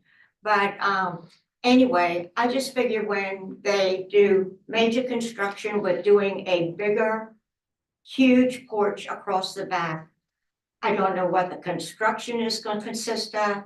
I don't know what kind of piling they're gonna have to do, because believe you me, I've piled my house and several houses on the street have been piled. But that is a huge concern. And then my biggest concern is that it's gonna eat up the green space in the backyard. None of us on Colonial Street have much green space, but they don't have much green space either. And with eliminating the green space, that's just more runoff rainwater. And then their addition is gonna be wooded in, a lot of framing, much higher foundation, because the foundation is gonna be level with the flooring in their original, in the house, instead of being down on the ground where the deck is now.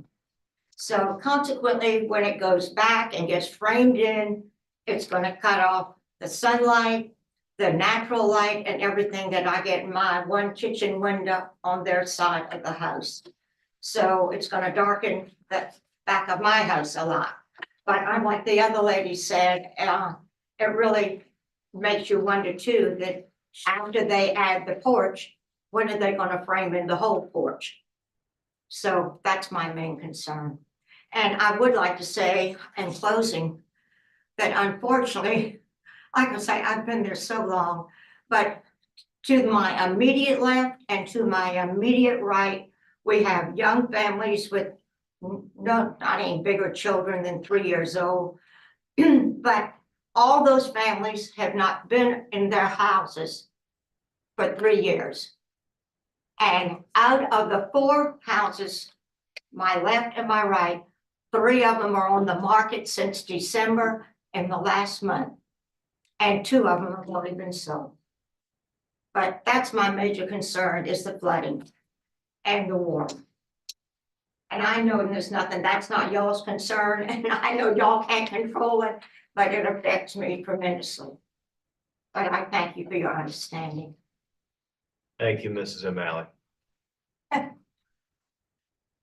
right, Mr. Crouch, any response?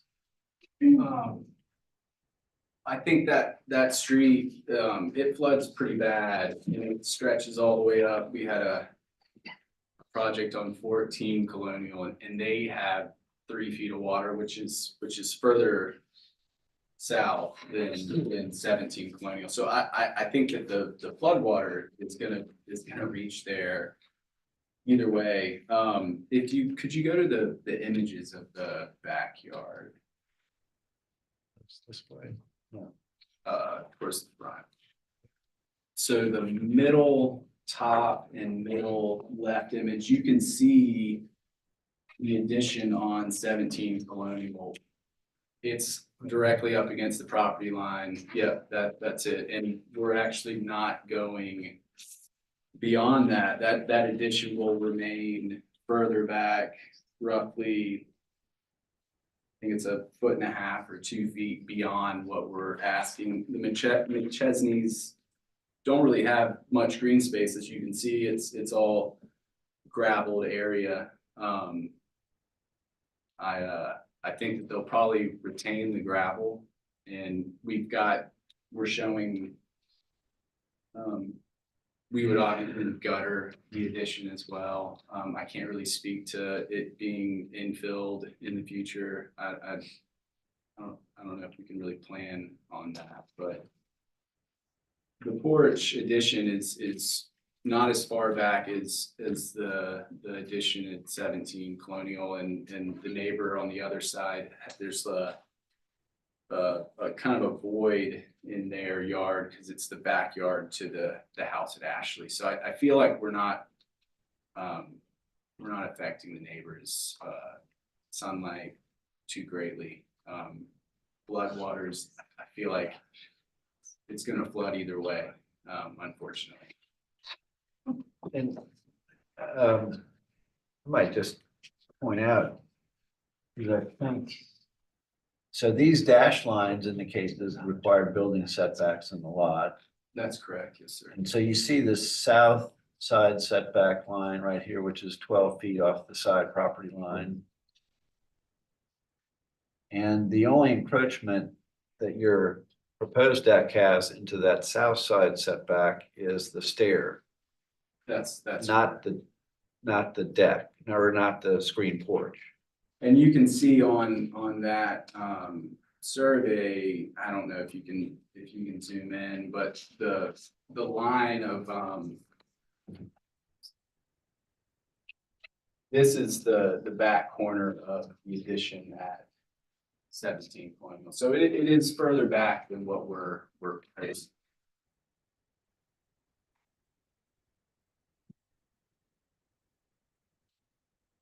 Mr. Kraft, did I hear you say correctly, your clients are likely to retain the gravel or some sort of pervious surface and Yeah, surface in the back? They certainly will. I mean, they're concerned about the flooding as much as I think anyone on the street. And so I think that will certainly retain a pervious surface in the back.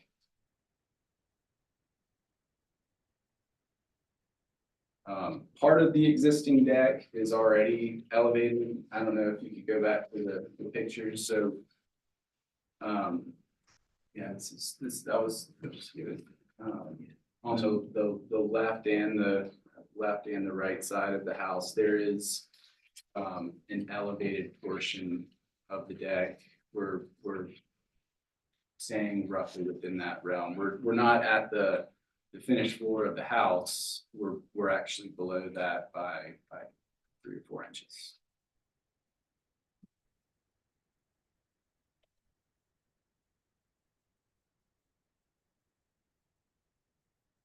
I think the lot occupancy in the immediate neighbors is, and we're 6 to 10% less than what the adjacent neighbors are. All right, any questions for Mr. Crouch? Oh, could I? Yeah. Just add something to what you said. The back of my house does go back a little bit further than it normally was because originally I just had a boiler back there sitting on a huge concrete slab for heating my house with the system, the heating system in the baseboards.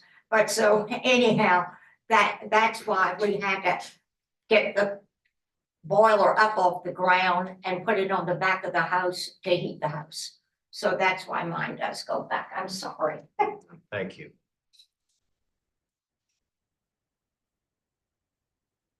All right, so the criteria for the special exception, Lee, includes impacts. We can't grant the special exception if there are adverse impacts to light, air On neighboring on neighboring properties. Is there another criteria? Is it just light and air, or is there another? There are other criteria that are not really applicable, parking being one of them. And that boils down to whether you think the proposed extension is reasonable or unreasonable, given those criteria.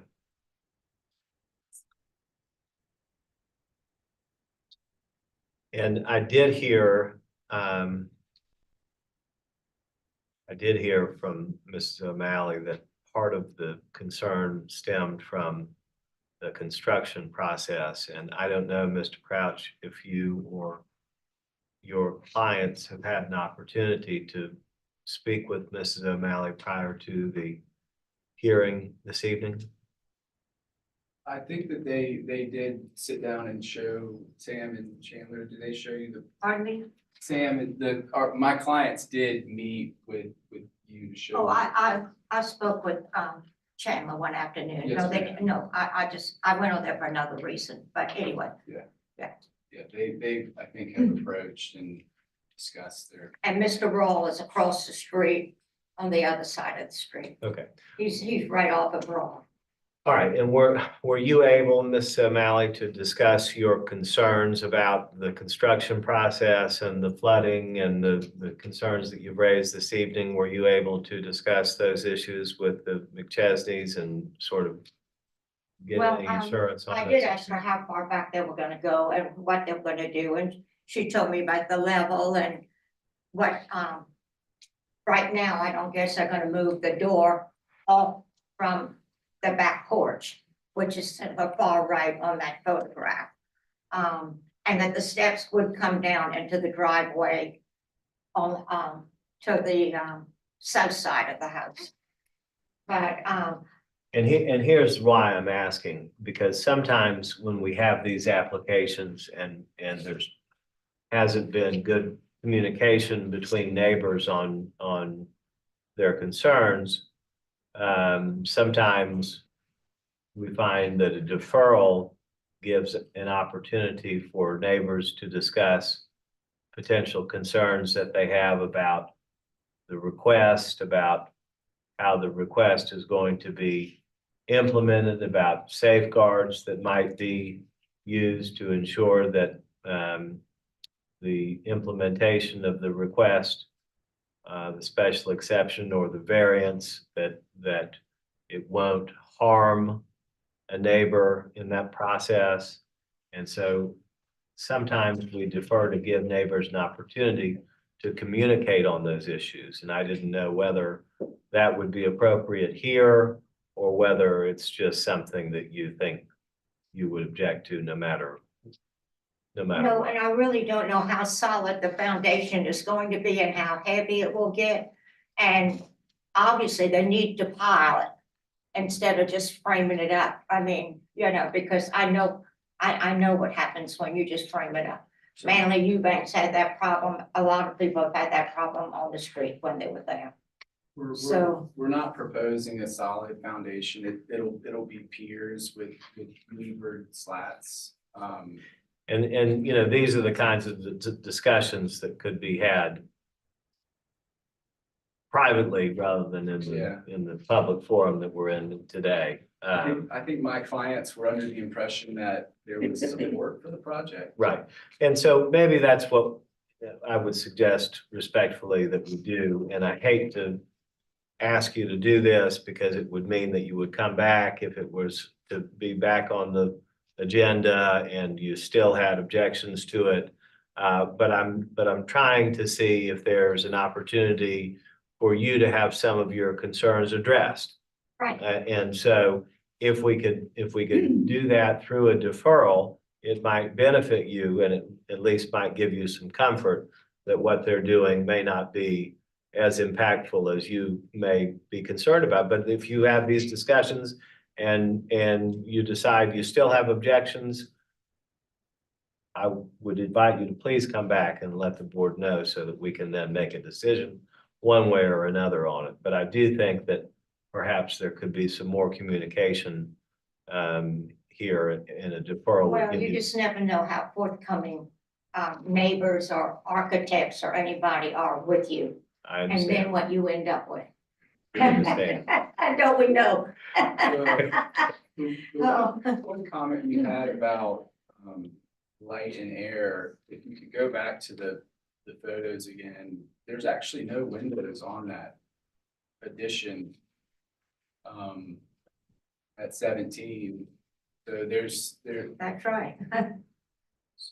so the light wouldn't necessarily be affecting the neighbor. Sure. And I think that's an argument that we'd like to hear about in a couple of weeks. I'll make a, Well, my kitchen window is right above the back of my house, I'll make a right where the motion, furnace is. I'll make a motion for deferral and right, Mr. Bennett. Continue the conversation. Mr. Bennett moves to defer. Mr. McKay seconds the motion. All in favor, please say aye. Aye. Any opposed? None are opposed. We're gonna let y'all talk a little bit. We're gonna let y'all talk a little bit. But if you do still have the same concerns and objections, please come back and let us know, okay? Thank you, sir. All right. We appreciate that. So this item is deferred and we'll hear from you again. And hopefully we can all agree, or if not, we'll decide. Thank you. Thank you. The next item on our agenda, B9, 58 Church Street, Charlestown, PMS number 458-13-01-095, Council District number 8, zoned SR4, requesting a variance from section 54-301 to allow an accessory structure, a potting shed with a north side setback of 1.5 feet, a south side setback of 1.5 feet, a total side setback of 3 feet, and a rear setback of 1.5 feet. 3 feet, 9 feet, 15 feet, and 3 feet are required. The owner is Ruth Ann McSpadden. The applicant is Sebastian Von Marshall, architect. Mr. Batchelder. 58 Church Street, South of Broad, and this zoning map illustrates that the house is up at the front of the property, and in the back is a garden. It's a garden that was originally a Luttrell Briggs garden, as I understand it. And the new owners of this house are wanting to preserve that garden, but add these potting sheds that would go at the very back of the property. And that's the reason for these variances being requested. And in their efforts to preserve, so this is the existing site plan, and you see the garden in the back. And more information about the house and the property, photographs of the existing conditions, some surrounding properties. And here is a view of the backyard. And so there is all of this hardscape is part of that original Briggs design that they hope to preserve. And these are just illustrations of some of the other garden sheds that are on other properties in the vicinity. And this is the site plan showing the proposed potting sheds at the back, and a large version of that. So each of these buildings is very small. They're connected by this trellis. So they're essentially what looks like two buildings becomes one building. And if there was just one of these, they would probably qualify for the exception and be able to build these with staff approval, or this building with staff approval. But because there are two of them and the footprint is much larger than just one building, it has to come before you and seek your approval.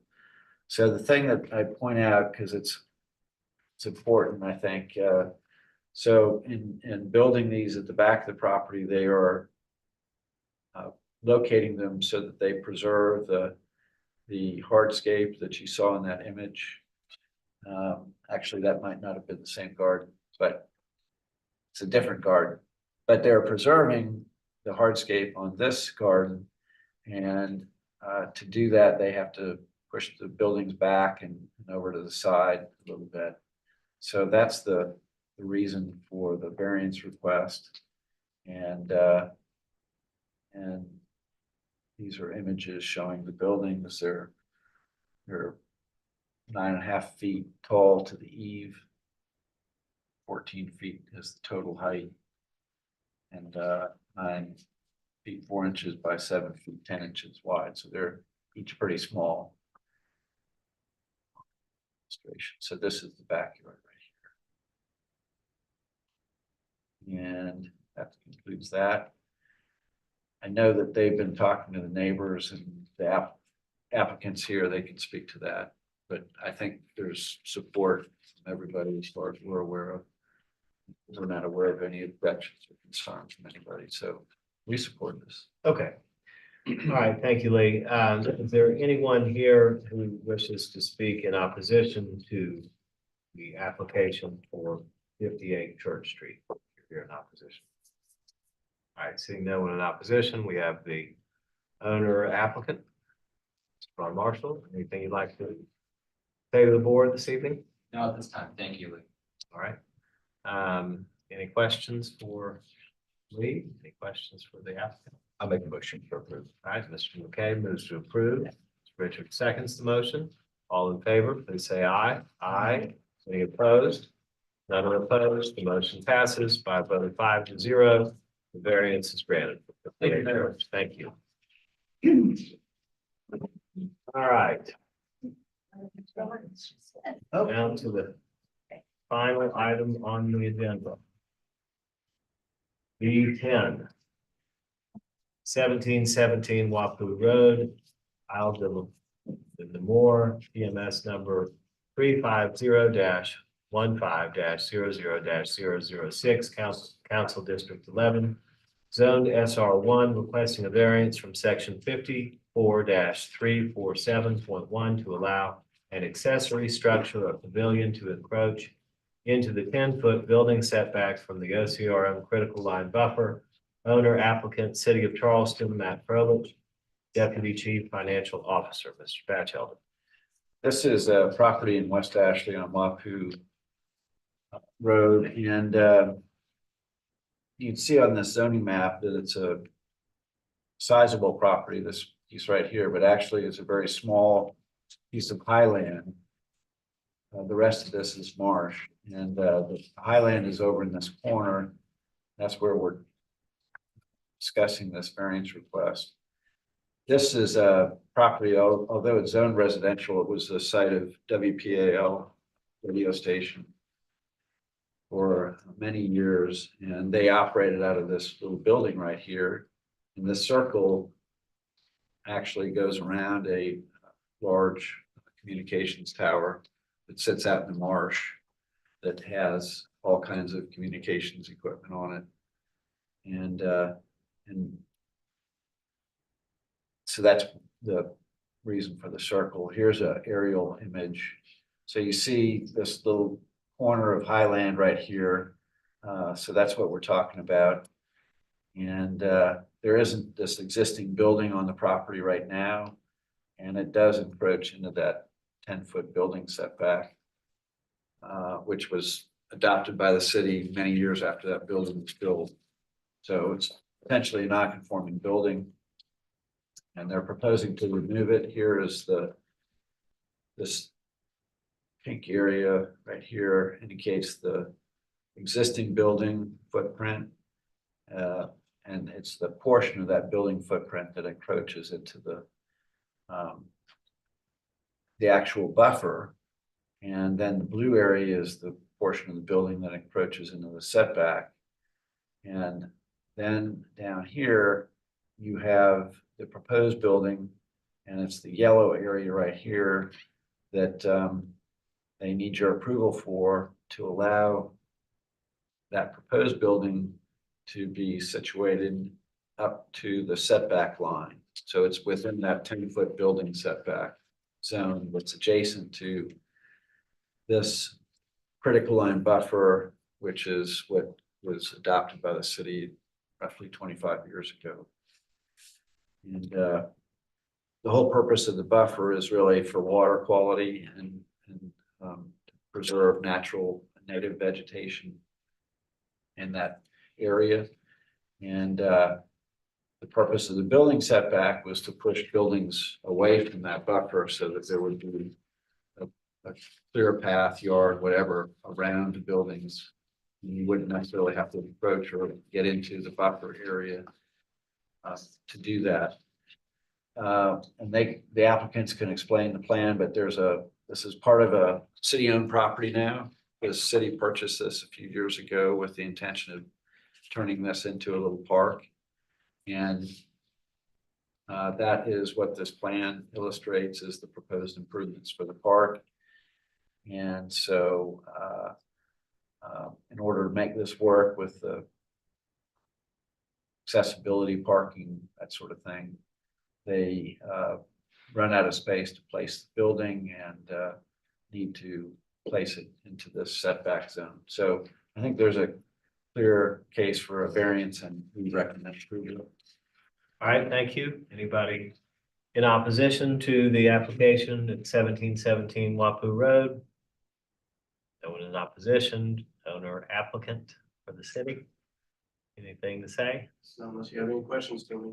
Okay, thank you. All right, Ms. Grass has a question. You know, I think. Yes. So, like reviewing this application was a little bit concerning to me because when these typically come before us, we have great discussions about them. And I guess my concern is setting a precedent for allowing that building to be within that critical line. I'm just wondering what other alternatives you might have looked at for siting that building away from that critical line.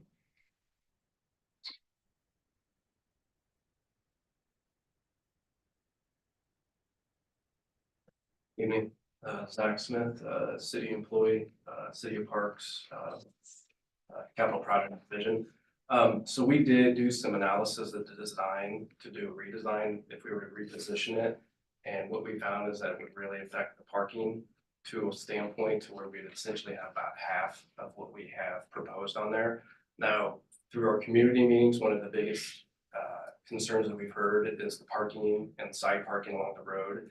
So we really didn't want to condense the parking any more than we have out there, just because we know what we're showing right now, there's a little bit of opposition that there's not enough parking. So thereby taking even more away, we felt that might open it up for even more discussion. Thank you. That was gonna be my other question is, so what was the community outreach? So you did meet with the neighbors and. Last year, Joe? Yeah, last summer. That's last summer. So we did have a community meeting out there, and I believe it was pretty close to being split in favor of and in favor against. Now I know a lot of the the people that were against were from the county and not from the city. So I don't know if that has anything to do with it. But yes, we did have a community meeting and we looked at all of those comments and then put that into the design. Can you just share a little bit about what maybe the opposition or the support? Safety and pedestrian traffic to the park were the main ones. The fact that right now there is no sidewalk along Wapu Road bringing anybody out to there. Now I know there's a project out there for the future to look at bringing in a sidewalk to the park. That's not part of this project. And then safety, nightly activities were a few of the other concerns. Okay. And I noticed the drive, is it 15 feet wide? Is that what it is? 15? Here at the street, No, near the building, where it loops. right here. What's that? It looks to be 15 feet here. Is that standard or is there any way that could be reduced and everything? I don't believe we can reduce it because I believe we just barely got by with the, was it the fire marshal requirement? Is the turning radius It is for the- if someone has a trailer with kayaks? Yeah, There you go. okay, that's what my question was. Okay, We're thank you. pretty tight on this. To give you an idea, out of the 18 acres for the entire site, we have 0.5. So. Thank you so much. I have one quick question while you're up there. Yeah. You know, we're not provided design, nor do we speak to design, but it looks like it says it is a picnic shelter. Is this just going to be a covered shelter without exterior walls, or do we know? It'll be an open air 2-bay pavilion. Okay. We're still So finalizing. water, some of the- air, everything will move through it. There's going to be no obstruction. to Right. move. Mhm. Okay. So it's an exterior and outside feature? I mean, is that what you're saying? It's not, It'll only be like 6 posts standing up. Concrete slab, post and a roof. like out at DNR? Yeah, the whole idea is so that when you're coming in, you have open view to the view shed of the stone. We do have a picture of it. Oh, okay. It's not in our preview, but it's just nice to know what's going. Yeah, yeah. It just helps. Clarify things for everyone. Yes. There's there, so.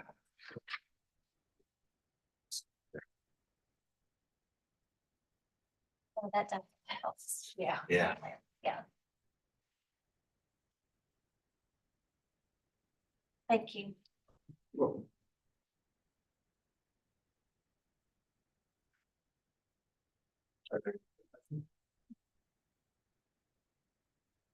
Nope, do we add that to our information picture?